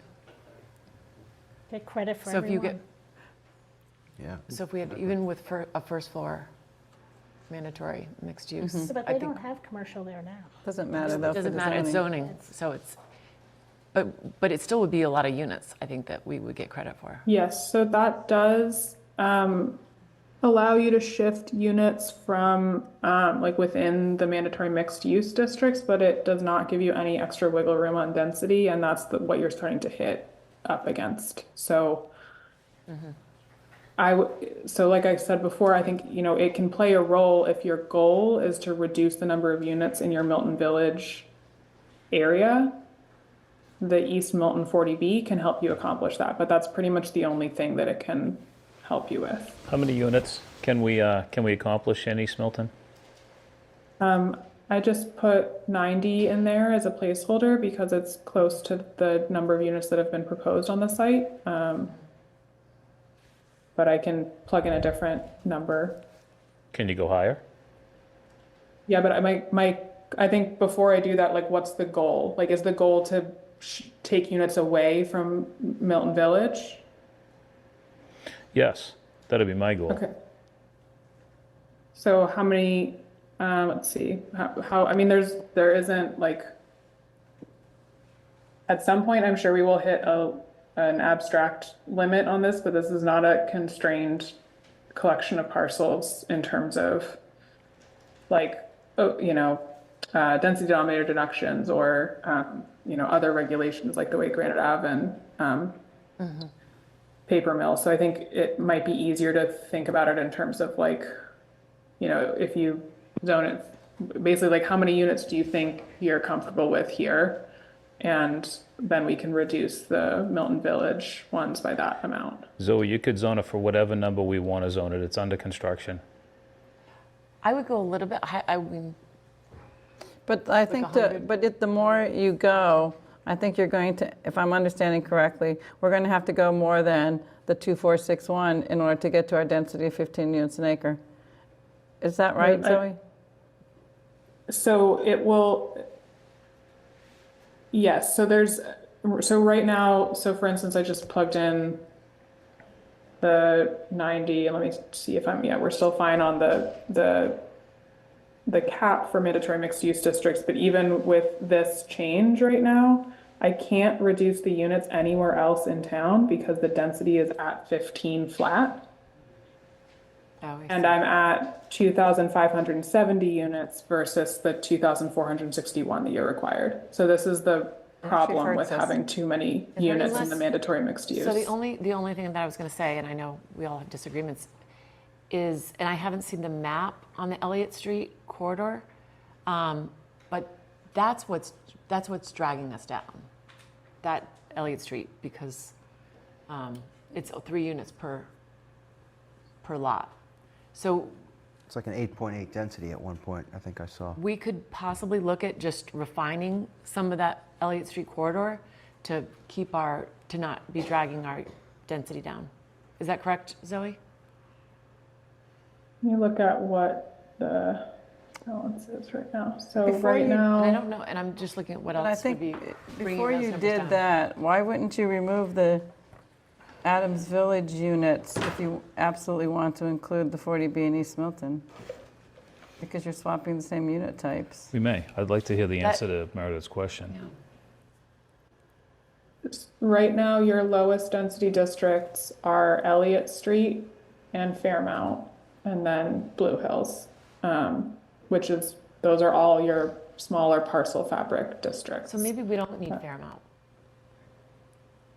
That is a big number to lose, 159. and it's, Okay, all right. So maybe we, and it's also, for the, the broader goal of distribution, like it's, right, like geographically, it's helping to make this, balance out the overall distribution of units. If that drops out, we're gonna have to make up those units in the more concentrated districts elsewhere. do you have a map of just the Elliott Street, the corridor, not the section in teal or turquoise? Yeah, we don't have it might like be helpful in to a see zoomed where we in are. setting, but let me do a quick. Map. Meredith, can we also talk about the density in Tier 3? Is it 5.4 in Tier 3? That's the lowest density. Yeah. But what are we trying to solve here? If we could go back to like what has been presented as a compliant plan, what is it that you're trying to change? What is it that you're uncomfortable with? We're just talking about tinkering with things, but what are we trying to fix? I'm examining every option that's out there. I still want to talk about the other ones that we haven't got to yet, the Ice House. I want to talk about 507 Randolph Ave. We're at a And you critical point. recognize that we're due to submit an article for. I do. It has to go I to do. print. So when do you Tuesday. expect that we're going to submit it? We're going to be on Tuesday. We have to make a decision. And we're going to have the We language have- written too. We have about, I would say, 8 hours of staff time to produce any revisions you have for us. We are committed to this, but we're not all pulling all-nighters for 5 nights in a row to get this done. So there's 8 hours of our collective work time across 3 people to get you all of the numbers and the shape files that you need to do this. So we can absolutely do tweaks, but we cannot exhaustively study every remaining alternative. We can do targeted tweaks to achieve a goal. I'd like to suggest that we go back to the one that works, the third, or the planning board version 2, and take public comment at this point. Otherwise, I think we're just going around in circles and continuing to, this could be studied and studied and studied for years. Public comment We're not while ready yet. UTIL's still here. I think we I'd should like to have UTIL be able to answer any questions people might have. We've had one public forum on this, and we have a deadline coming up, and we have an opportunity to see if anybody wants to ask questions or provide any feedback on what they've seen. I don't see why we shouldn't take it. I was addressing getting the unit count and the density for the East Milton and how we would do that. That's what I But was we don't addressing. need it right now, it's not in this plan. So I'd like to go back and look at the, So you don't want to include the 40B in East Milton? I'd like to look at it again and see what it is that we're trying to correct or make different or somehow, because otherwise it's just talking about alternatives. Okay, well, Where- I where- want Randolph Ave lower. So what we said was we could take 21 units out of Randolph Ave, right? And that would So solve we can that. get it, we can get the Randolph Ave with just sort of the other numbers that we have elsewhere from the base that we were presenting, and just increasing some of the mandatory mixed use numbers. That enabled us to get Randolph Ave and Access Road down to 102. To further reduce it, we've exhausted the degree to which our mandatory mixed use districts can help us to achieve that reduction. At this point, to achieve that reduction, we'd need to increase the density of other districts without adding new acreage. If tier 3 was 4, that's the 15,000 square foot and greater, can you just plot that and see what that would look like? Would that help us? Right now, it's 5.4. So if you go back to Cheryl's test, that number there. Yeah, I'll grab that. Thank you. That's a good. And have we discussed 270 Hillside yet? It was 80, she did do a test, and it's 81 units. And does that have So- to be mandatory mixed use? Or can that just be straight units? Yeah, so if What's the we density? I'm sorry. if we brought the tier 3 of Elliott Street corridor to 4 units, that would enable us to get Randolph Ave and Access Road down to 80 units. I will point out, however, that in the distribution of parcels right now, Elliott Street corridor is already carrying the most units, the second only to Milton Village. So if we're going to increase somewhere, I would suggest looking at some of the other options, given the volume of feedback we've heard. I don't think we want to do 4 units. No, and I don't think we want to increase the capacity there. And And that This- 705 in Milton Village, can that be reduced by adding the 40B in East Milton? yes. We should do it. Absolutely. So we would be taking off the Adams. Removing the Adams and instead including East Milton. Yeah, I think Yeah. that makes sense. And is there a limit on East Milton? Would you do 1? I think at some point you will start to invite HLC to challenge you on something as a, Yeah, I was thinking about like 100 units. Maybe, but Well, the 7-Eleven 40B, which is 90 units as well, we have it at 131. Isn't that sort of similar to East Milton? so I just, for reference, I just swapped out I deleted the Adams extension, and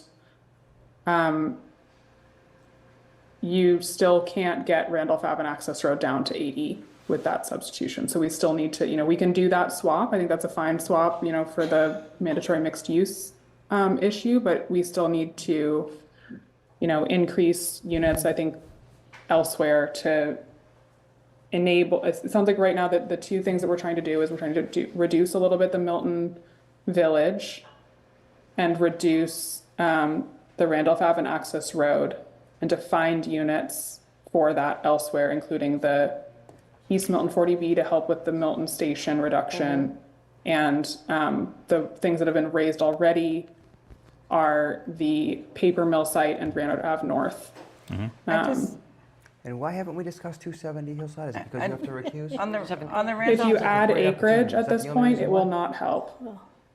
You will need to zone that at more than 15 units per acre. So unless you are comfortable collectively as a board with 81 units on that site, it's not worth discussing. So I'm okay with 81 units on that site. I would like to say that we need to keep to something. We're very close to something. We have a very tight deadline. Okay. Then we're not going to, the 8 hours we've got left of their time, 102. Go a little longer, right? 100, sorry? We could pay him to go a little bit longer. No, We have the- money in our budget. No, it's our No, deadline but for the deadline's the a warrant. deadline. Yeah. You've had ample time to enable us to do this within working hours. I'm not pulling all-nighters to close the gap here. We're not agree, we asking agree. you, Saying Zoe, go into that's next fine. week. I- It's all right, it's fine. So my concern is Smith Road. So I would like to see Smith Road off this. Fairmount Ave, 52 parcels. Do we really need 52 parcels? Smith Road has That's part larger- of our distribution beyond the LA Street corridor. And we're already at, what did we say in total in the LA Street corridor? And Milton Village? We're at it. It's coming down because we are going to take that 705 down by at least 100, but at least that corridor area is going to come down. And, you know, the planning logic of a half a mile width of a commuter rail station and at the same parameters as the Elliott Street corridor is absolutely sound planning. And, you know, picking streets that we like or don't like is not sound planning. You know, this district works. It works the same way the Elliott Street districts work, and it's the same kind of, people say that the commuter rail is far better transit access than the trolley is. In fact, it is very good. Yeah, I'm not saying all the parcels on Fairmount. I'm just saying the larger parcels on Smith Road. So Zoe and UTIL team, you looked at those parcels? Does that give Because there us the was a 5 acres? That's the question. Did you include those because it equals 5 acres? It was within the half mile, and then Okay. They look bigger. So maybe, 52 parcels seems larger than 5 acres. yeah, so What's the acreage on Fairmont? pulling the large parcels on Smith Road, that might help us actually with our density. Where is it? it's at, Is it 15.7? it's a lot at 11.8 there. So it's not a problem at 3 units, and 11.8, that's, I'm not sure that it would help. We could just run that as just a test for agreeing that if we keep Fairmont in because it does contribute. And if, size.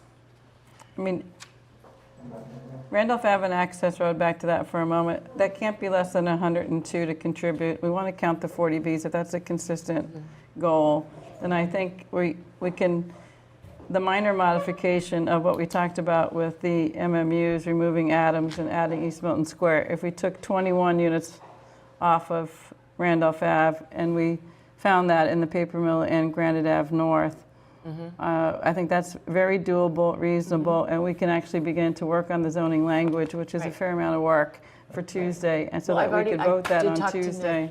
Yep, and I talked to Nick about that, and really the language, most of the zoning language will be the same for what he's already developed for the 10% plan, would be the same for the 25% plan. It would be the plugging in of these calculations. It still takes So if time to do, and we still have to review it Yes, and vote on it. And a lot of it, Nick I talked to him, he's comfortable that he can get that done for Tuesday. Can we, Making a decision tonight. We have to make the decision tonight on the districts, and then we can have those tweaked slightly. I mean, I think Based we on could go with this, and it still could be tweaked. These modifications could be done between now and I agree, town but meeting. I do want to talk about the Ice House I do too. property. Yeah. But I agree that these right now would be the districts that I would suggest that we include. And then we look at how we, toggle those numbers on the calculations of each one. And So this and is while- what's being called PB discussion concept V2. yeah. So are we good saying generally these are the zoning districts that we're comfortable with? We're not looking to add in, I think Woodmere, So she triplex explained. is out. So triplex is out. Yep, I think, I'm good with this. yeah, I'm good with this, but I do wanna- there's two I have an interest in. I have an interest in the Ice House, and I definitely have an interest in 507 Randolph Ave. I don't think we should just 50 ignore yeah. that. And 501 Randolph Ave, which we talked Is it about. 501? 501 Randolph Ave, we talked about today. But I don't Milton see that. Academy. I don't think, I don't see that think, happening in 8 hours and getting it done. and I think that's probably, I talked to Nick a little bit more about that. Unfortunately, I think that's most likely not going to be allowed by HLC. I still think I would I mean, include we it can anyway. advocate for it, but I think, I don't think we can rely on it being able to. I'm not to sure get you that. can rely on everything. No, right? I know. There's, But I do feel, I do want to look at the, can we take a look at the ice house? And then we'll talk about. Yeah, let me just give you a quick, I have a scheme that I think is working within all of the constraints you've just described. I'm just deleting the parameters that I haven't been able to update Okay. and showing you the numbers here. This would be at 80.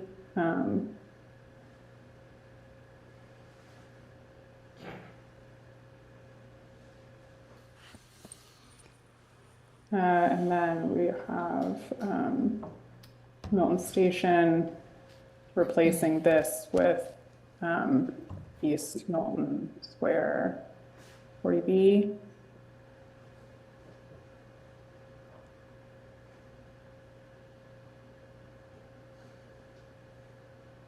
We don't have any parameters for that, and I will point out that the height in this case will be a limit because the current 90 units that is being shown on the site is quite tight to the site's capacity. So can we So do it? the changes that I've made are Granite Ave North is up to 250. I haven't figured out what the parameters would need to be to achieve that. East Milton Square I have at 90, replacing the Adams. These stay at the numbers they're at, as does Paper Mill. And then we have the total then would come to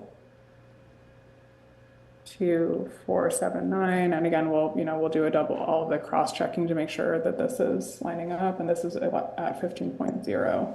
And then the balance of what we're seeing is this remains at 338, Blue Hills remains at the same number, Elliott remains at the same number, Milton Village drops down to 673, and East Milton gets to 340, which is just adding in the 40B site as well as the Granite Ave North increase. So this would be a revised working scheme that I think is satisfying most of the criteria that have been discussed, but I think if there are issues that you still see in this set of numbers, I think that would be the only rationale for exploring additional districts is if they help improve a problem you are still seeing in this set of numbers. And you haven't calculated the net new for each district?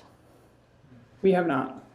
I did a calculation based on it's roughly what we've been looking at here, just under 1,600 net new. So but by district? I had it by district in what I sent out based on these numbers. These numbers have shifted a little bit, but the numbers of existing in these areas are not shifted. So the existing units that I calculated in all the areas that were in this were 876. So just on the Elliott Street corridor, where we've taken out the Cliff Road and Norway area, can you pull that map up, Zoe? Because when I'm looking at this, I'm concerned about assemblage of properties. Could we bring that Cliff Road,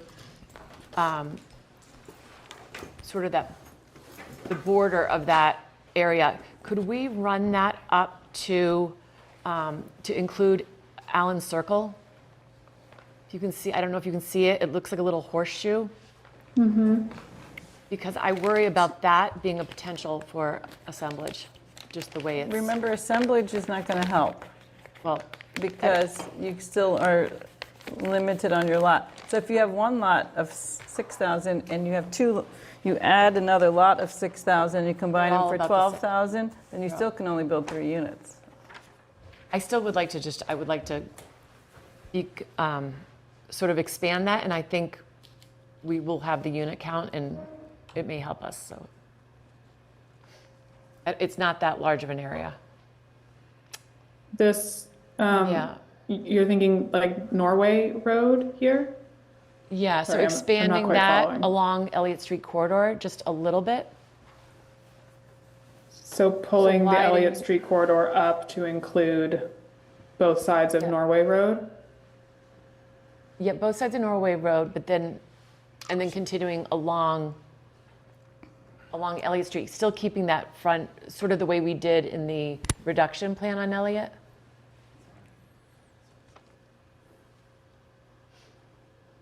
So you'd have to cut across Capon and take some out of Capon, or just jump to Allen Circle? I think we, Is I think we'd this have to what take you some out of mean? Capon, yeah.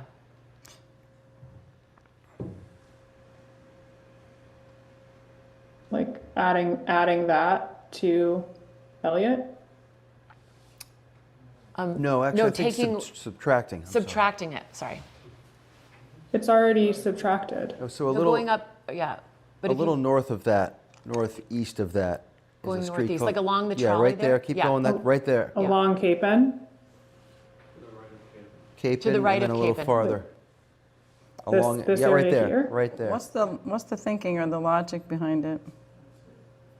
It's, again, I'm trying to take as much off of But we have, can we go more back of to on totals? Elliott, and But then we start to very have dense. to, it's very dense. But we might, if we can do it, and we don't need the units, Well, so according to Cheryl's map on Elliott's net news 290, and on Randolph Ave with the 40B at 711, which is 100, and then now you're talking 102 at the access road. That's like 202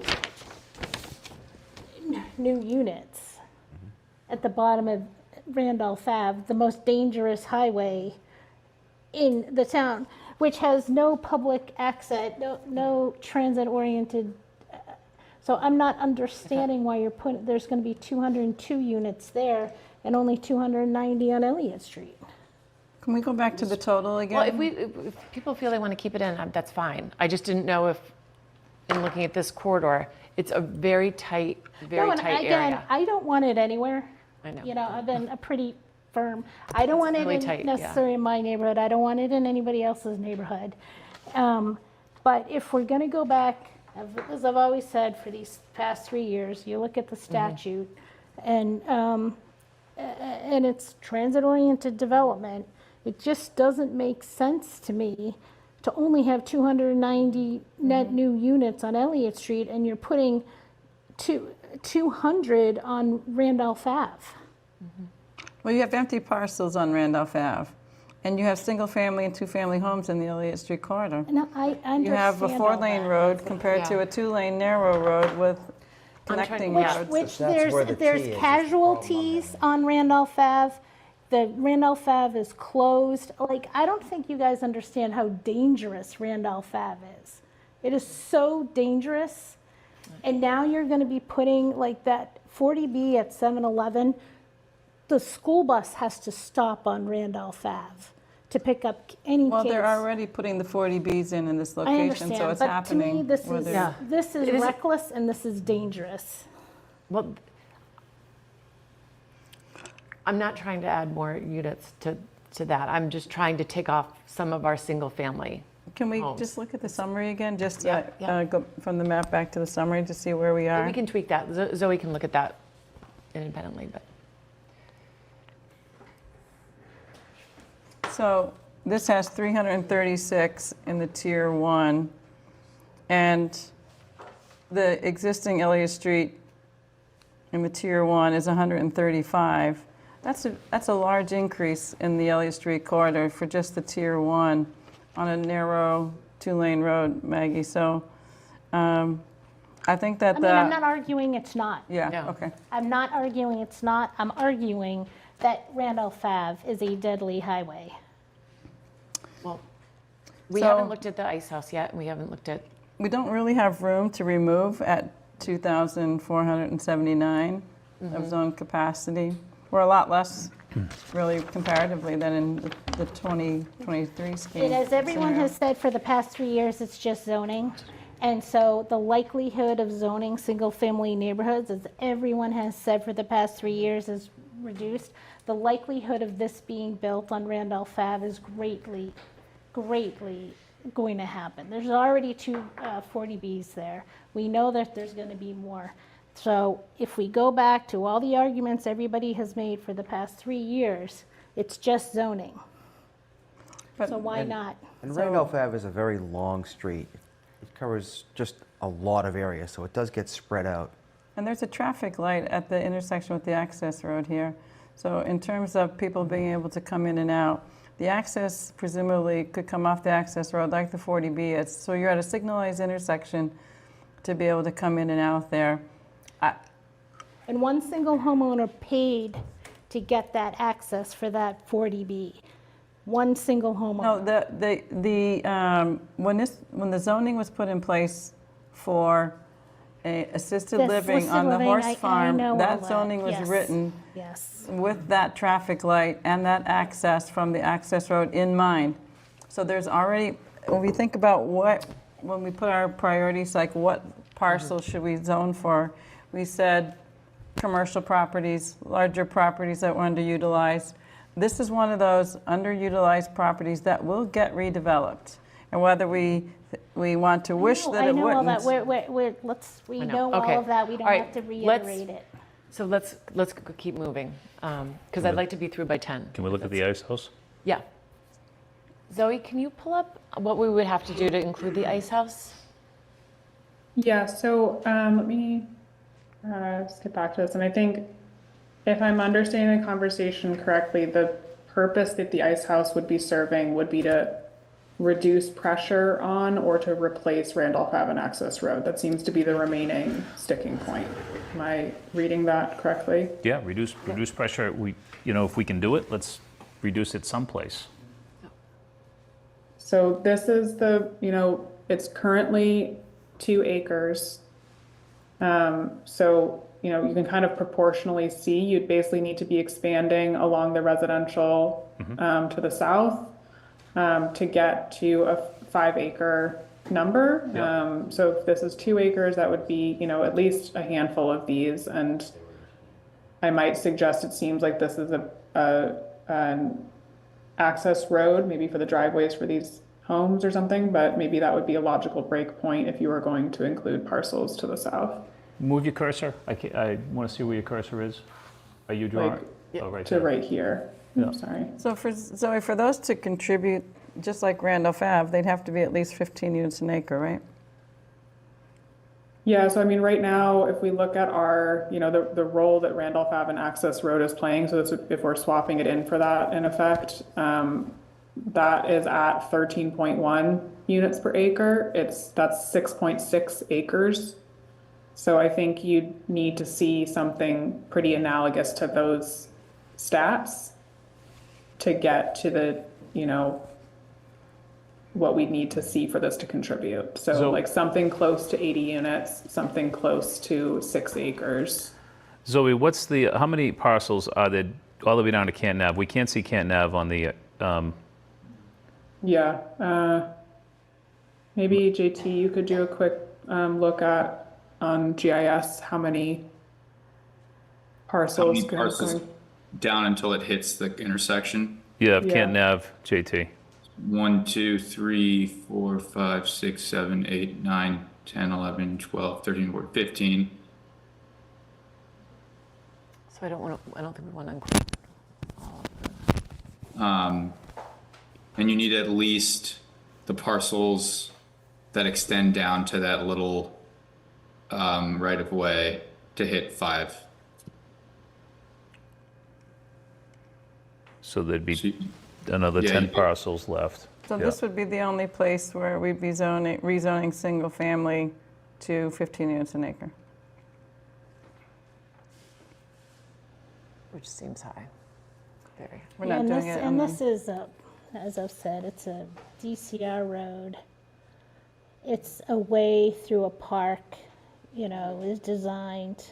There's going to be a new school, Charles presumably. Elliott. You know, there's Yeah, historical I know. significance on this road. And even though I'm really against Randolph Ave, I'm against this too. We abut conservation land. Yeah, I think that's a too high of a I density don't for think single that family. We can't go the other direction. No.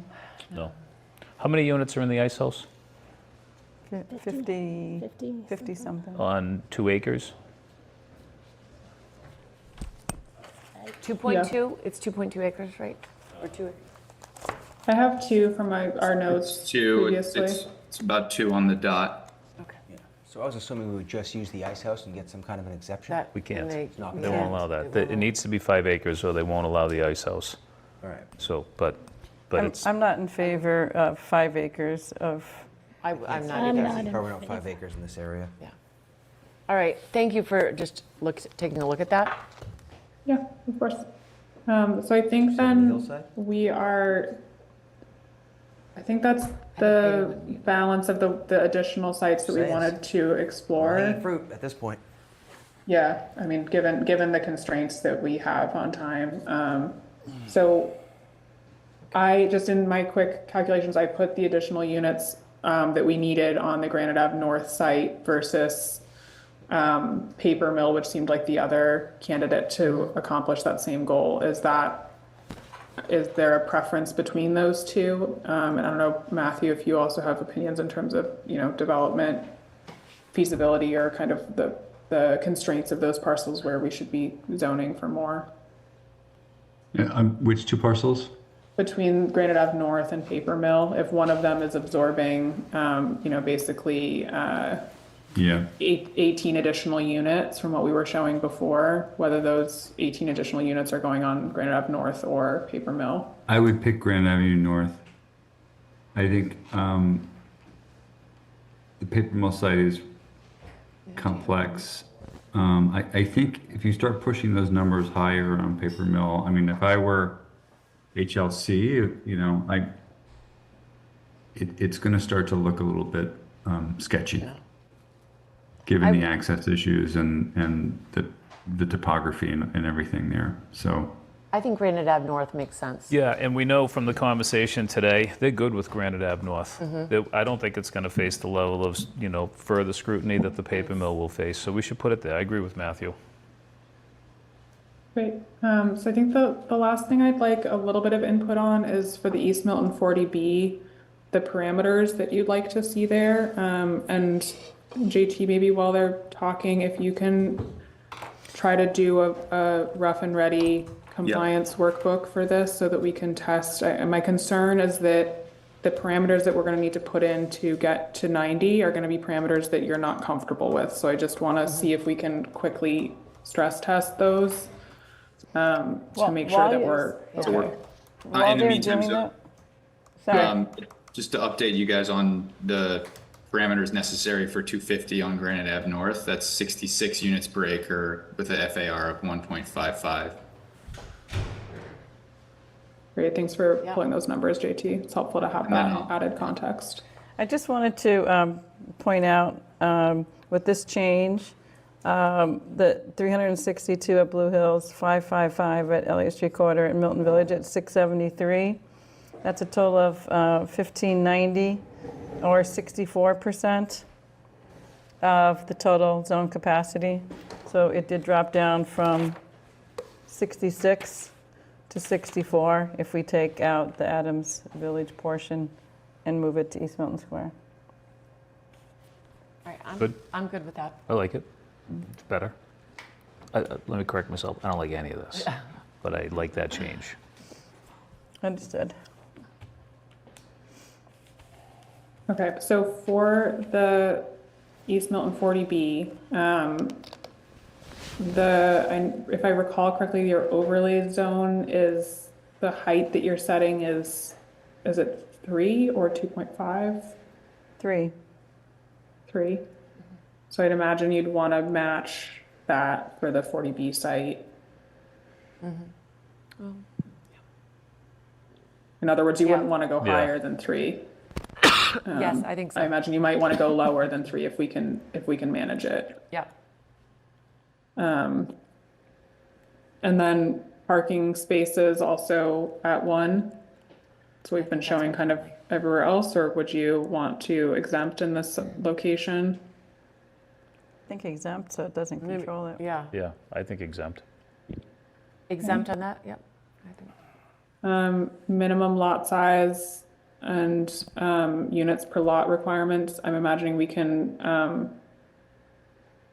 potentially ignore those 2 constraints, not use them. Just focus on FAR units per acre and stories and open space. Does that sound right? Yep. I don't think it's a business district, so I don't think a large amount of open space. What did we have in 2023 for East Milton? Do you recall, Zoe? Let me see if I can pull that up quickly. It's very little, I think, too. It's almost, yeah. 60%. We required 60%? Open space? It was 2023, East Milton Square was at 60%. That was Oh, all no, the I'm square? sorry. Because it was the whole square. It was the whole Okay. square. Yeah. Well, No, I it don't think wasn't. Sorry, it's not on this table. I would say we could put it at 30% maybe, so we try it at 30%. Here, I'm like moments away from finding this. Okay, East Milton Square, we had open space. Yeah, we had it at 40%. It's 40, yep. Yeah. So we were lining up with the rest of these, the parameters we're showing elsewhere, but as you point out, it was the square as a whole, and I think the intent was to also encourage people to use the overlay in lieu of the Correct, yeah. MBTA communities. So that may have been one of the ways that we were trying to make the overlay appealing. So I think the current parameters for the 40B, the open space is quite low. I imagine that might not be what the planning board is looking for, but let me do a quick check to just give you an anchor point to what it is in the application currently. The open space is about a little under 5% right now in the application. Could do So I think we could, 10%. yeah, 10, That'd be fine. I'd be fine with that. And then for FAR and units per acre, I imagine for units per acre, we might just toggle that to get to where we need to be, but is there for FAR, is there any kind of strong feeling you have in terms of like alignment with the zoning you've been working on? I'd say do what works. I would say you could toggle with it and see. Okay. what So you let's give that a try. I imagine you may still need some more time, JT, to pull set up all the parcels and the acreage and all of that. Let me see if I can get you the other stats that we had for it. Why don't we start with units per acre and then just calibrate the FAR accordingly based on 1,000 square feet per unit? Yeah. Sounds good. And I guess if it's 1.2, I just want to see if at a very basic level, if we have 1.2 acres, and you can only use 90% of that floor area, and you can only go to 3 stories.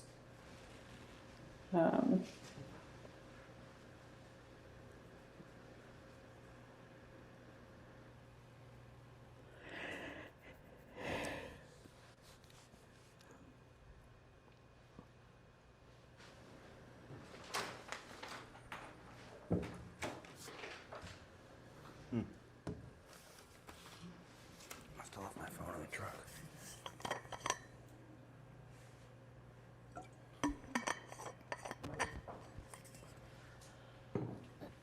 So that would, okay, we're in the clear. We can figure it out from there. So if you were to just extrude 90% lot coverage straight up for 3 stories on this size, you would get like around 140 units. So I just wanted to make sure that we could, like, the envelope that you're willing to consider, that we could get 90 within that. So we'll toggle the, the FAR and the units per acre to bring it down into alignment with 90. Okay. But I think maybe Matthew, you can do a quick check on my math there to make sure that I'm not missing. Yeah, it's going to be like FAR, something like 1.7 or something, or 1.8.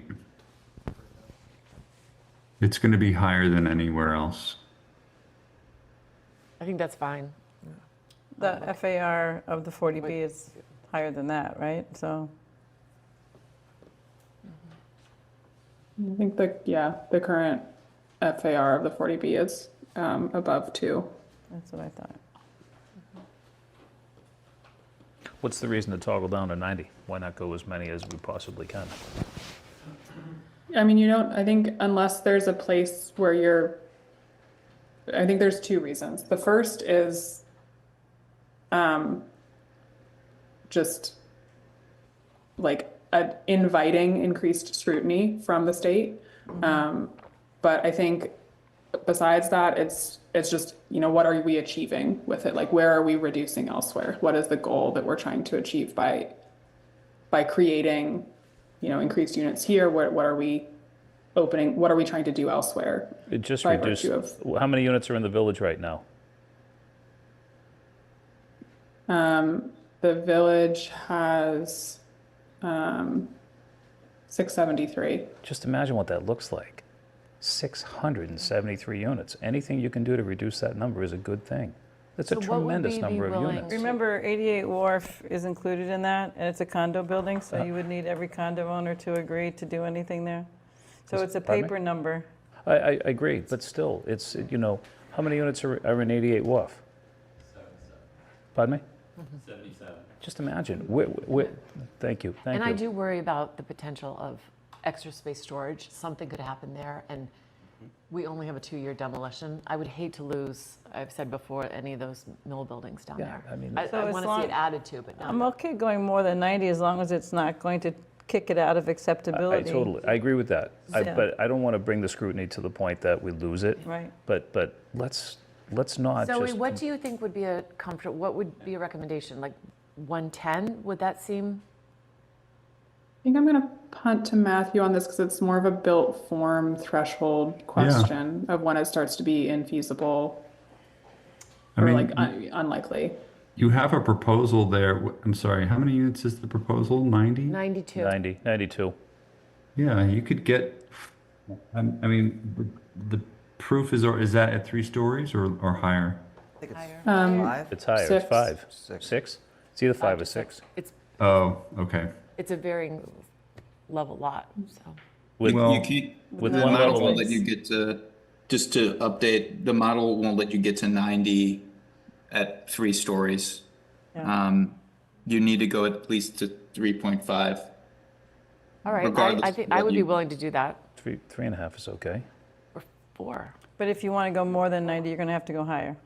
You have to go 4 or 5. It's never going to be built. It's under construction. You could call it 4. It's never going to happen.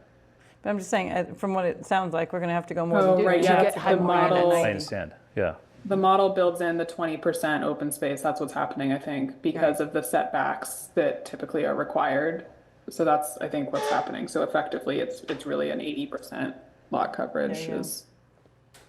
So if you want 5 stories, how many units would that be?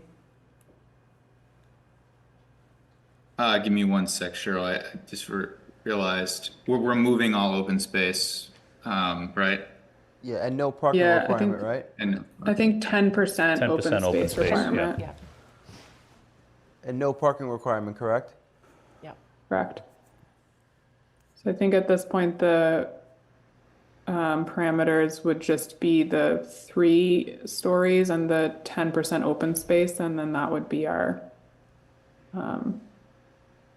limit. But I don't know if the compliance model might still default to the 20 just More than 3. to preserve Yeah. setback I would allowance. say go higher on the height with that if you. if you could. Okay. Yeah, can do. Is it giving you with the 10% plugged in for open space, is it still I've shy of removed 90? I removed any limits on units per acre just so I can see what FAR and height is doing. So we get 100 units with 3.5 at 2 FAR. Yeah. What would For a 4.5? moment, just so we're seeing the impact of the stories, can you release the FAR constraint for a second and see if like 3 stories can get their period just with the 10% and the 3 stories? Yeah. And then from there, we can start increasing Yeah. height. 119 is the cap. Okay. That's the Three cap on. stories- on 3 stories without any FAR limitations. Okay. So what would, I think the questions would be, do we leave it at that, at the, 119, that's as much as we try and get out of the site, because that allows you to stay within Yeah, that seems. the 3 What if you stories. went? What if you went 4 stories? Just could you punch in 4 stories just to see what it is? Yeah. 160. Wow. I'd do it. You might get them to reconsider what they're building. I know. They're going that much more. I know the guys building it. They're already going. They're not going to change their plan. You never know. I don't think. They wouldn't have to build any parking under this scenario. So the difference between 3 and 4 goes from 119 to 160. At 1,000 square feet a unit. How about, big are the units how now? about doing a half story? Yeah. What was it? Try the half. 3.5. 3.5. What's the 3.5? I agree, Cheryl. What's 3.5, JT? 139. That's what I would do. That's yeah. I think that's. So this is my problem with this whole thing. It is basically not good planning at all. Well, this is It's trying to get just, credit for a No, which I 40B. 100% agree. I 100% And people want us to agree. do that. That's all I'm trying to It's do. all, I that's understand. just, but it's not good planning. So everyone just needs to recognize this is not how good planning should be. Okay. We have a compliance model that we have to meet Yeah, I in know, order a to do it. flawed so. compliance model, yeah. So I know. if we said 139, how much does that remove? Is that 139 that's removed from The village. Milton Village, which would be Milton Station East? And we would be removing Adams, right? Yeah. Yeah, so we could, for instance, we could bring the Milton Village down to 609. Let me get this in context for you. So, make a.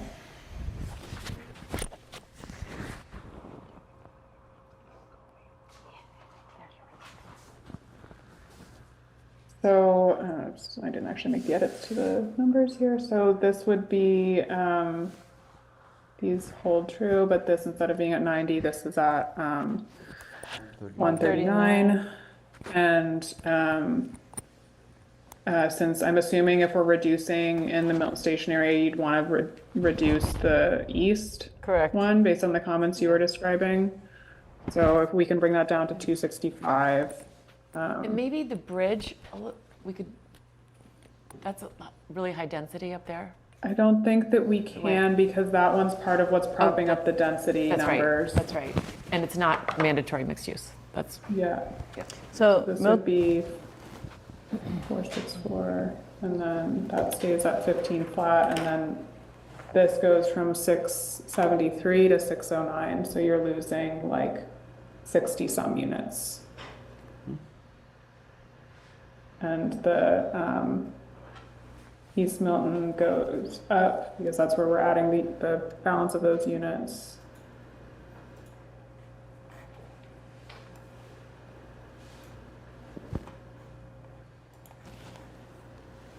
What was the change on East Milton, Zoe? You went.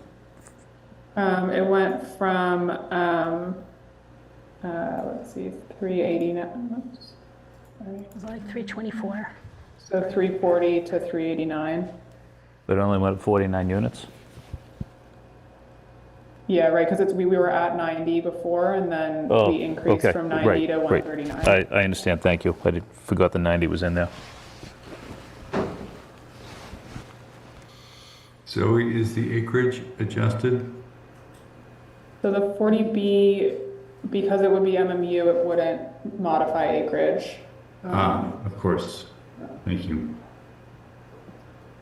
And this allows us to hit just almost exactly Yeah, the total. so, given the hour, Meredith, at 9:44, I would be good. This is these refinements As good are as we're good. gonna get. this is as good as it can get, I think.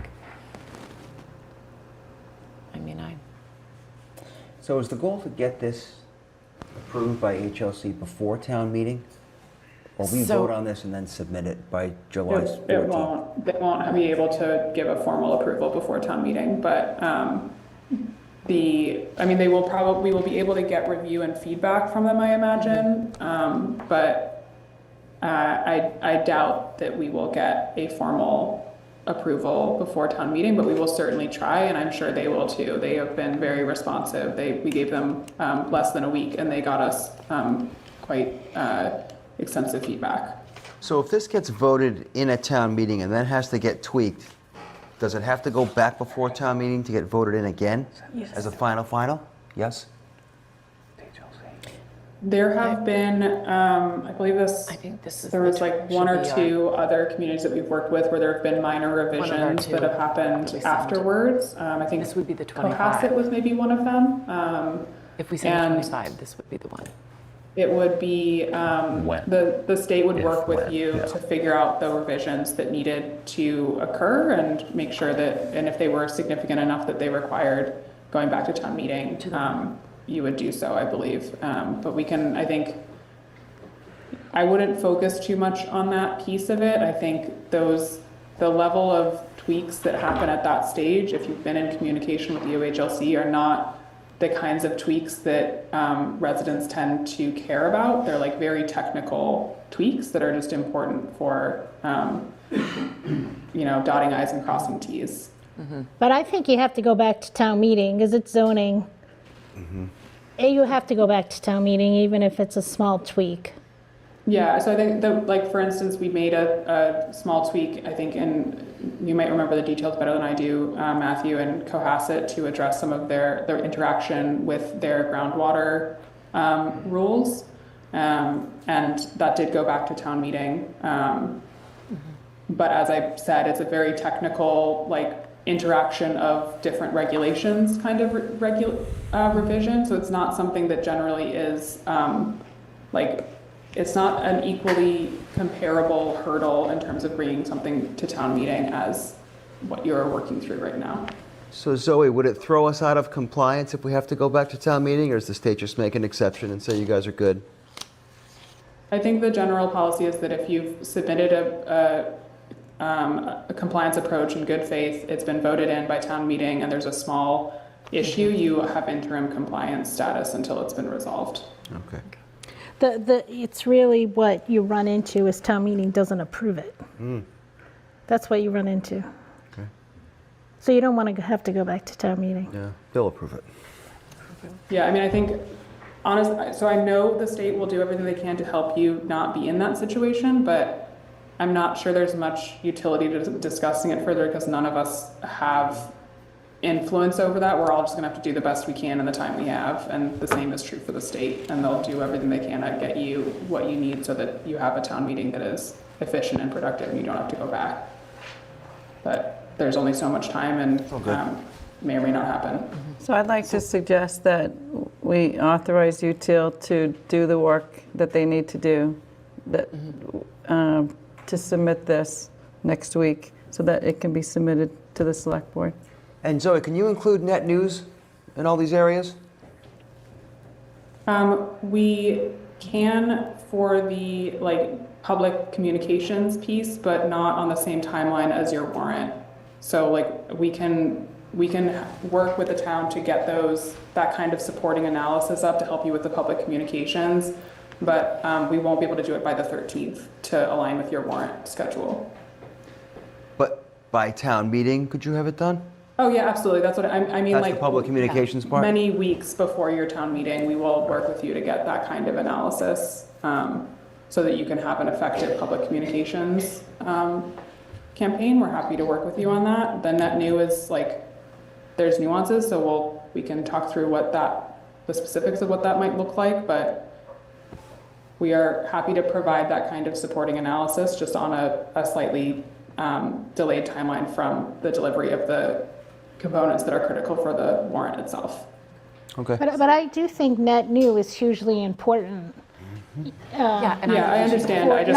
Not just for communication purposes, but, we just passed a $10 million override, and it would be huge if, of the 2464 units, if 2,000 are net new.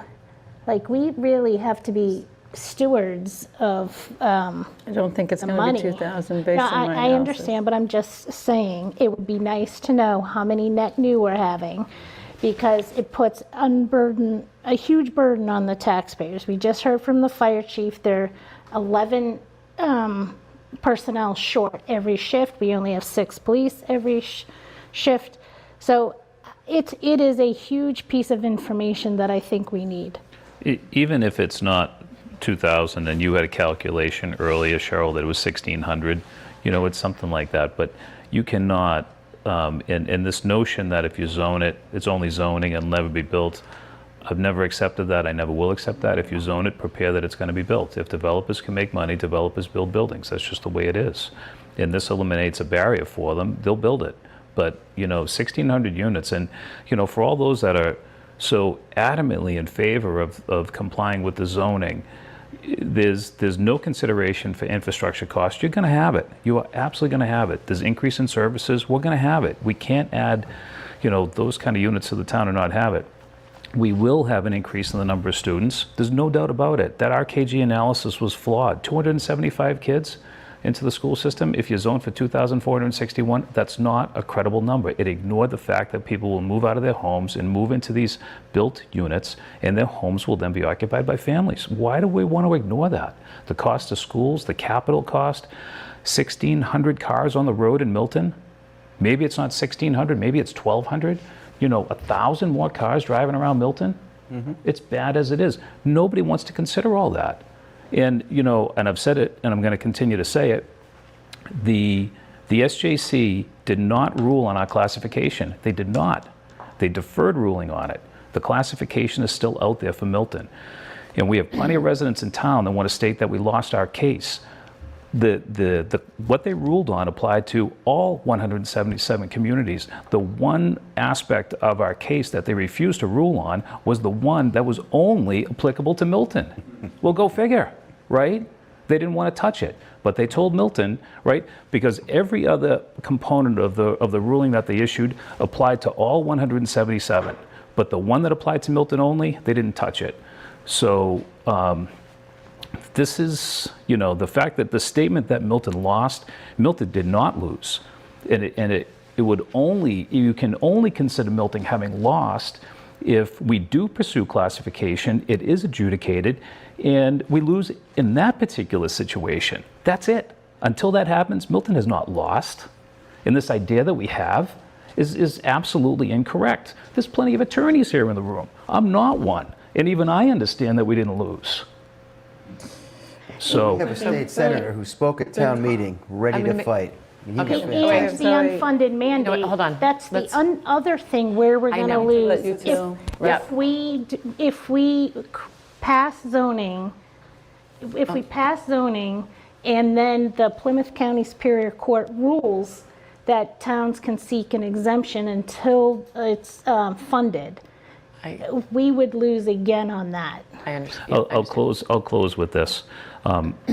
We, all of us, plenty of people in the community, hear criticisms of the previous leaders in Milton because they were not open-minded to 40B, right?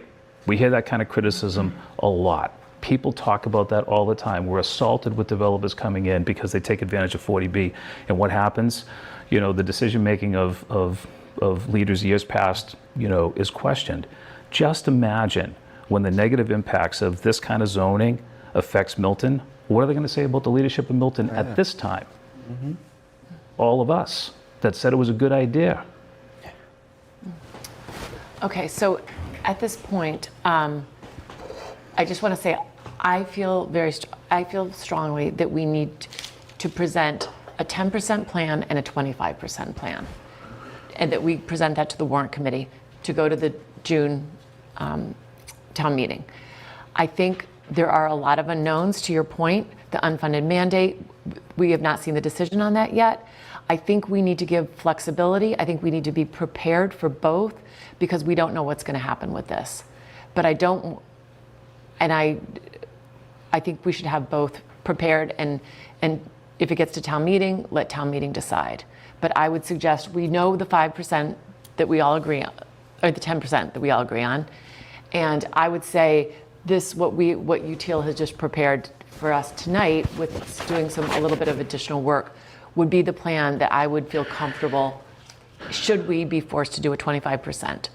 And that would be the plan that I would want to send to the warrant committee with language that Nick has said that he can prepare for both by Tuesday.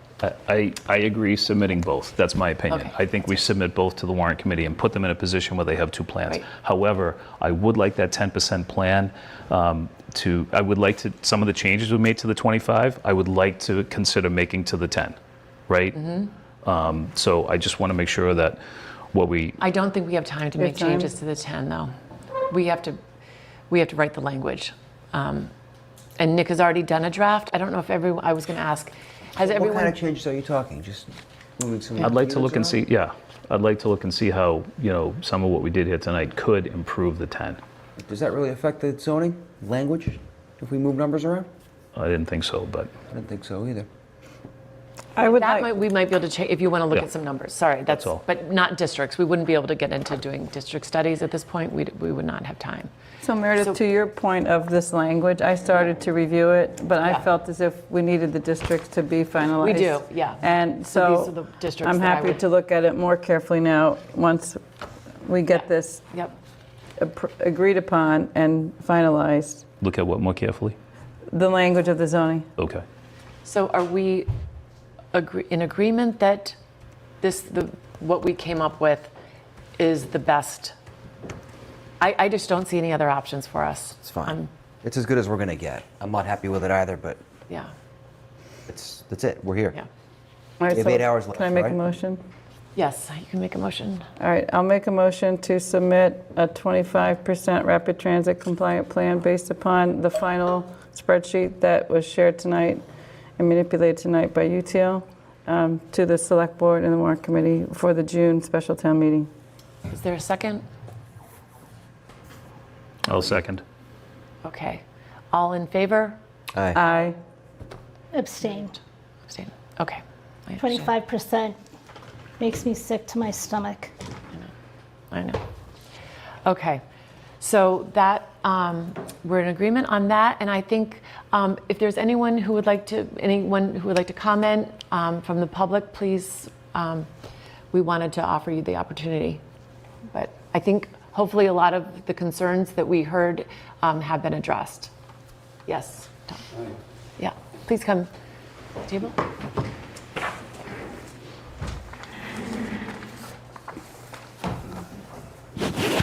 Thomas Doherty, Adam Street. This will just take a minute. I have heard many residents over the years, and even some elected officials, talking about that the regulations and the statute of the law. Sorry? Oh, you just, Sir, your can we name. get your name and address, please? Thomas Doherty, Adam Street, Milton. He said it. Regulations and the statute and the regulations are the law, and they apply to HLC just as much as they apply to Milton. And if you look at the statute and the regs, and you just look at one aspect that's very important, HLC must itself comply with the statute and the regs. The statute requires, quote, at least one district of reasonable size located within a half mile of a subway station or commuter rail station, if applicable. If a community has both a subway station and a commuter rail station, it may choose either because it's only one district.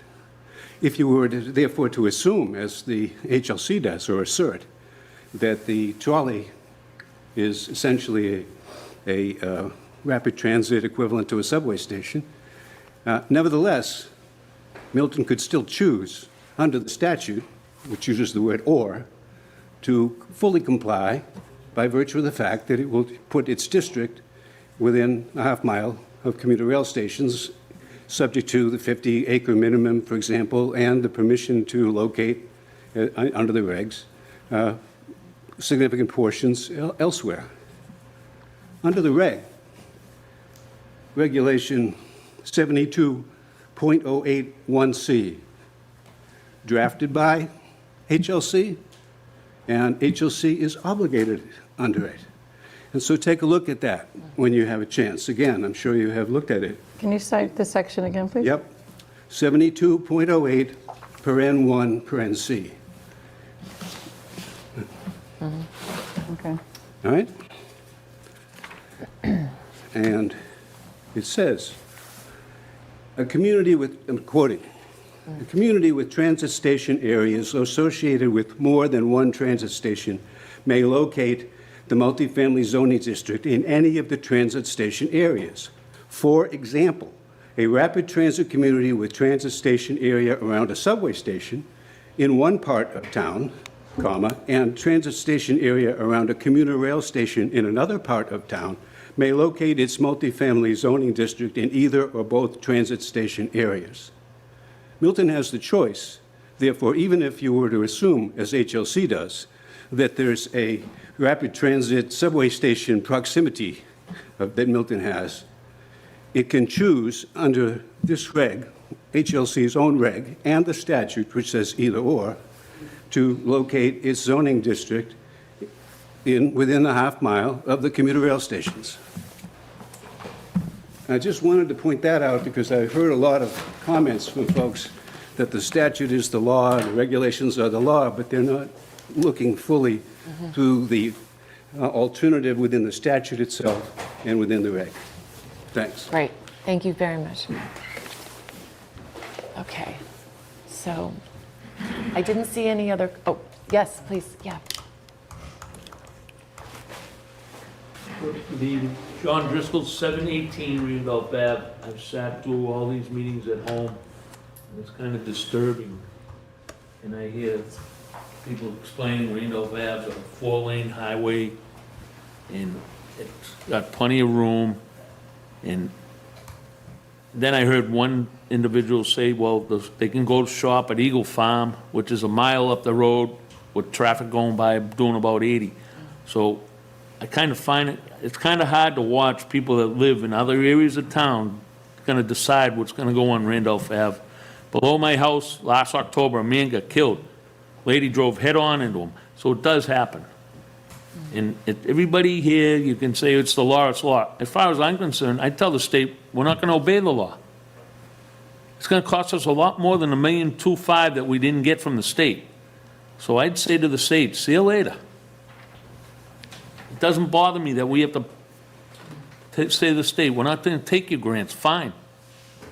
But it's kind of hard for other people to dictate what can go in other people's neighborhood. And I spent over 10 grand to get that light used myself. And now it's coming back to haunt me. Thank you. Yeah, welcome. Hi, Mark Christo, 17 Waldo Road. Had a number of things to talk about, but I think kind of one of the more important ones is kind of what Sean was alluding to about the classification issue. I'm someone that has always very strongly felt that this is a community that stands alone from every other one of the other 177 communities in this Commonwealth that should be looking at that reclassification option. Knowing that, and knowing that we are working towards a plan, and that doesn't bother me, that we're working towards a rapid transit plan to meet a compliance model. But we know that as a rapid transit community, we would have 2 catchment areas for developable station area in Milton. Those would both be around Milton and Mattapan Station at Blue Hill Parkway. And I wonder why, when we're looking at different scenarios and options kind of as a relief valve, why we haven't more purposely pursued the option of some more densification by parcel reconfiguration along the Blue Hill Parkway Mattapan corridor, gateway entrances into the community, roadways that are multi-laned with parking, with wider sidewalks, with transit, enriched with amenities of commercialization options, including commuter rail. And we've kind of drawn a deaf eye towards a little bit more development in that area. I don't know why, and I would have liked, and I guess Zoe's still there, I'd like to know if UTL ever looked and explored for a little bit more development there, just in a short, very compact zone up to Burke Road, where there's some industry, there's a library, there was a commercial building that burnt down back in the early 70s that I made reference to in a letter that I sent to this body today. How would that have affected our ability to come up with a better plan relieving some of the stresses in many of these different sub-districts? And why are we not pursuing that? Perhaps it's not a great idea, but we haven't had the conversation about it, and I think that there's a diverse population that might like that as well, too. And we could refine that. One is, if you had larger development there, you'd also be working towards your 40B quotient of providing 15% affordable housing, but with the ability to tweak FIRs and unit counts there, you could put together something that's relatively moderately priced that would be beneficial for community, both in terms of people that live here, but also the communities who don't have this stressor from neighborhood to neighborhood. So I just asked for maybe some input from UTL if it's not too late, maybe, but nonetheless, I am perplexed by that not having been mentioned more often in this process. Great. Thank you. Good. Zoe, do you want to touch on that? I think he's referring to the triplex area that we were, the west area. Yeah, so we did look, let me just get myself oriented to the right street name there. You had mentioned, I think, Burke Street. So we did explore some areas in, along Blue Hills. We have in this plan the Parkway area, which we selected in part because it has a larger parcel size mix, which is more compatible with the multifamily that we're trying to achieve. So 3 units or more per lot is necessary to have it contribute towards compliance. We did study some areas along Brook Road, Austin Street, Brush Hill, and also looking at West Street, Collar Ave, and Laurel Road, and along Thatcher Street, as well as a larger kind of fan study area, in that sort of part of town. The main driver of the constraints there is that the parcel fabric is quite small, and so when we looked at ways to bring 3 units to the parcels that right now predominantly have single unit or 2 unit development, it required parameters that were quite tight, and also the lot sizes needed to be quite a bit smaller than what we're looking at elsewhere. So after kind of doing a couple different iterations of, what if we set the lot size higher and only allowed it on larger lots? Okay, the density doesn't work. What if we set it lower and we allowed this level of development on smaller lots? Does that work with the street pattern and the sort of levels of density and the amenities, the open space that's available? And ultimately, we decided that there were other districts that were a better fit for this rule set. At least I'm assuming that based on kind of the direction that we've received from the planning board. So I think it was really a function of the interaction of the rules that we're planning to, and the fabric of that part of town is really like predominantly a duplex, a dense duplex fabric, which is not particularly compatible with getting to 3 units and meeting all of the other town's goals around zoning parameters. I may have not been clear enough, but I was referring to more densification. And having just listened to you talk about the Falcone property in East Milton and thinking of 131 Elliott Street, down in the Central Ave district. I was thinking development more or closer to that scale as you drive over the gateway into Milton for the first block or two along the major boulevards that I mentioned there, Blue Hill Parkway, Blue Hill Ave, and Brush Hill Road, which is an extension of Truman Highway, up to the Brook Road area, because that lends itself well to both mixed use and denser development with its close proximity to multiple transit lines, meaning the Mattapan Trolley, the commuter rail, at the confluence of major boulevards. So that's what I was thinking more specifically than the small ancillary streets that allow for very minimal development in that area. Yeah, understood. So, I mean, right now, most of the gateway portion of Blue Hill Parkway is zoned. Brush Hill Road and Blue Hill Ave are not, in part because they do have that small parcel fabric, even though they are on a large road. And then the remaining parcel areas, either islands in the middle of that or preserved open space. So that's the constraints for the corridors, even though I agree with you from a form perspective, those larger roads can carry larger buildings. The parcel fabric is at odds with it. But it was never seriously considered, and it sounds like. It was considered. It was considered. It was studied at great length, and we decided to move in a different direction. Yeah. All right, thank you. Thank you. I appreciate it. Okay. So Cheyenne, are there any hands up? Anyone? Yes, we have Andrea Lucio and Joni Martin. Okay. We can invite Andrea to speak.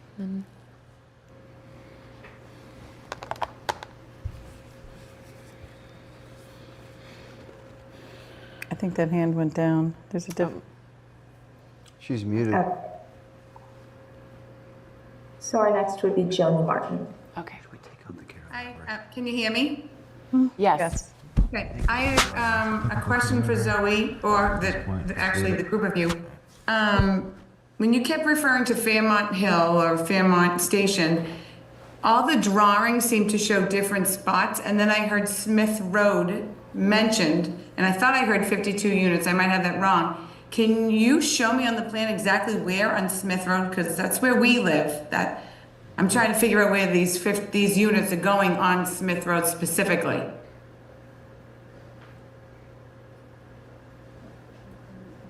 Can you hear me? Oh. Yes, I can. I'm sorry, but I was muted. Yes, I can. Okay. I can show you. One moment. Because earlier, did you show Smith Road on your drawings? Because everything I saw was on the other side of Truman. Joni, can you please give me your address? I'm 90 Smith Road. Thanks. So this is the geography that is in the plan currently. You can see the portion that's along Smith Road is maybe 2 blocks worth along where it intersects with Carlson and Beacon. It goes 1, 2, 3, 5 parcels further along Smith Road after Beacon Street, just on that one side. Wait. 5 parcels coming up from Beacon, like 1, 2, 3, 4. That's my house on the end there? Here. Yeah? Is that 90? I don't have the addresses in front of me right now. Because if you're talking about 68, the school, or the church, or whatever that's there, I just don't know, how many units are you looking to put on Smith Road, and at what address is that? Is that 68? We're not planning any particular number of units for any part of town, but the compliance model does generate an assumed number of units that could be built based on the rules that we've generated. So I'm not sure it's useful to focus on a specific number of units for a specific parcel in this rule set, but Zoe, this rule set allows 3 units per parcel, right? Yes, that's true, yes. So across the board, every parcel in this district would be allowed 3 units under this rule set. And this is. So I'm still a bit confused. So you're saying 3 units could be built on one parcel? Yes, that's correct. A triple decker. Yeah, 3 units in one building. By right. This is. So in theory, how many units could be possibly built on Smith Road? 3, 6, 9, I 12, about don't have- 15. There's 6 parcels, 6 It also would have to be, meet other dimensional criteria. It would have to be able to meet the setback requirements, the height, the FAR, the open space. So it's not clear that every parcel would be able to meet every one of those criteria. And that's why I think, However, if they met the criteria, is it six parcels? 6 parcels? parcels times Yeah, 3. so 18 units. If they met the criteria. And they're larger lots, so they Some are small, probably though. would meet the criteria. There's 2 small ones I see there. One of those might be Beacon Street, on the corner there of Beacon and Smith. So there might be 4 parcels that are on Smith, actually. But 1 small, there's 2 that are medium and 1 larger, looking at that map. Excuse me, we're up to 3 minutes. Okay, thank you for answering that. Thank you, Joni. Okay, all right. Yes, you want one more?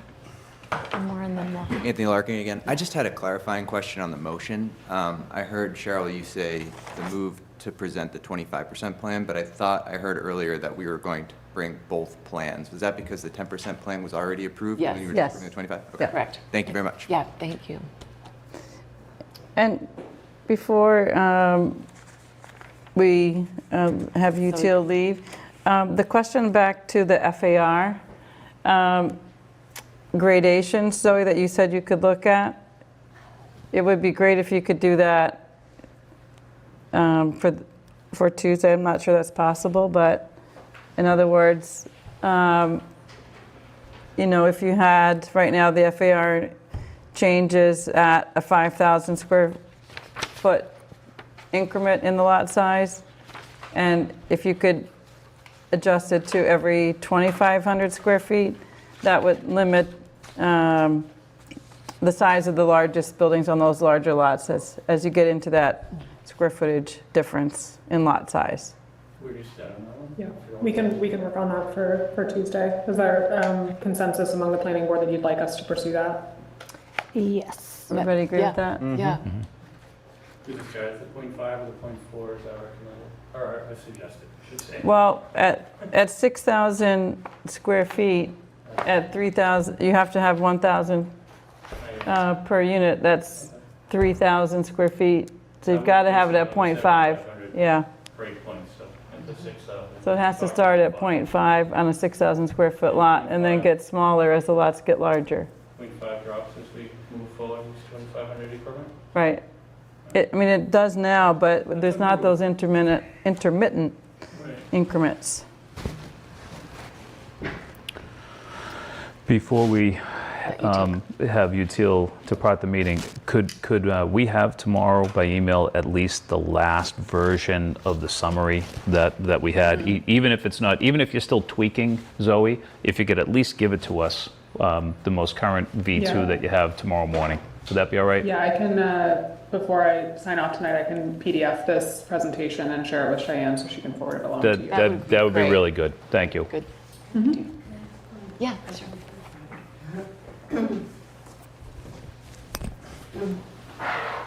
Ada Rosemarin, 32 Columbine Road, and just want to thank you all for all the work that's gone into this. It's been going on for a long time for our whole community, and I feel hopeful that we've arrived at some agreement. Nobody's happy about the whole thing, but that's kind of what compromise is about. But thank you for getting us to this moment. One technical question while we've still got Zoe here is about the numbers and percentages of parcels in the Elliott Street corridor and how that compares with what we had in 2023. I'm just wondering if you can. Did you mean how many are now contributing? Yes. Okay. Yeah. Sort of like out of the total number. I think last. As in like how many parcels are not eligible? Right, because before it was 50% were ineligible when we had the minimum lot size at 7,500. Yeah. JT, do you think you could take a look at, Yeah. in that smallest tier, how many of them are getting knocked out completely? Yes.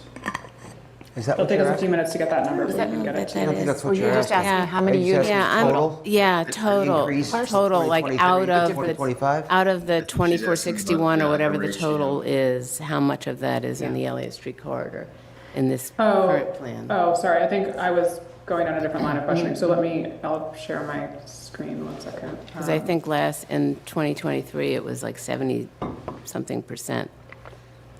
So this is the latest that we just ran, so that's the 555 number is the Elliott Street corridor, and the total number of units that's shown here is 2464. You might have to read those, Zoe, because I cut off on our screen here at the bottom. Can't see it. Oh, okay, 22%. yeah, 72, 22%. 22. 22% are in the tier 1, tier 2, tier 3. Yes. yeah, our in Elliott Street corridor as a whole is currently supporting in this scheme 22.5% of all of the units that we are zoning for in this scheme. Okay. And what about the Milton Station? East-west bridge. West and Bridge, yeah, because those are, and Mattapan, I mean, those are all right in the Elliott Street area. I think that's what I calculated at 64% earlier. Milton Village is about 25%, 24.62%. If you look at these numbers here. So these are kind of the tallies, and then they're relative to this number here, Some of those so. dropped even more, yeah. Right. So it's 338, no wait, 362, yeah. 555, and 609. Well, that's very helpful. Yeah, this That's this even less part of than- the okay. screen was cut off from what we could see here, so yes, thank you. Thank you for that. And then my last question is, between now and town meeting, do you have any kind of more community engagement that could happen to educate town meeting members and the community and people who live in all of these neighborhoods about what's in this plan and what it will mean? 'Cause I think We'll that would post be it on our website, and we can maybe talk to the staff on. I don't think we'll be making additional presentations, but it will be posted and available for people. I think we're going to need a pretty We'll need a public robust presentation, and we'll need a public We'll hearing. need public hearings. Yeah, I should have said that. That's, we'll need at least probably 2 public hearings to let people Okay. see what when it's all ready and the zoning language is all complete. So, which hopefully we'll have that by Tuesday. So, Great, great. Well, thank you. All right. good, thank you. Okay, all right.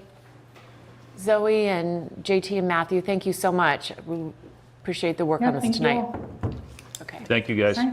You're welcome. Good night. Thanks very much. Take care. Thank you. thank you.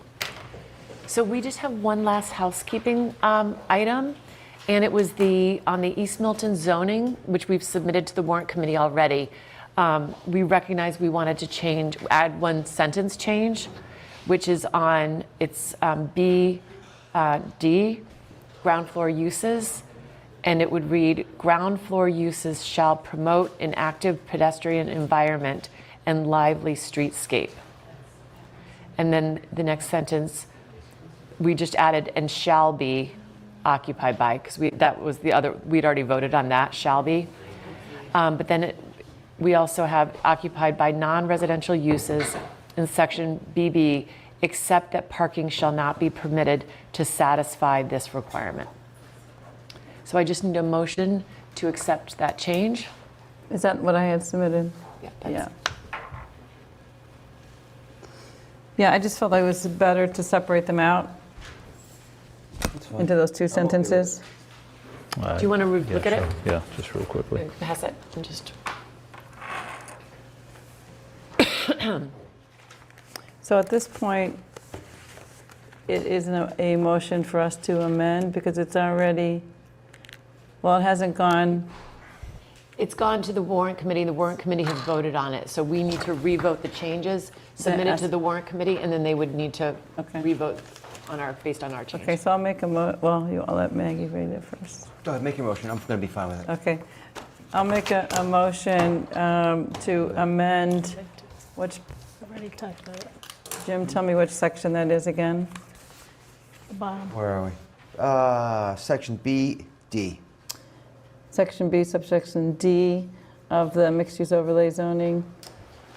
Right, Milton? Is there a second? Second. All in favor? Aye. Okay. And with that, a motion to adjourn? So moved? Is there a second? Second. All in favor? Aye. Aye.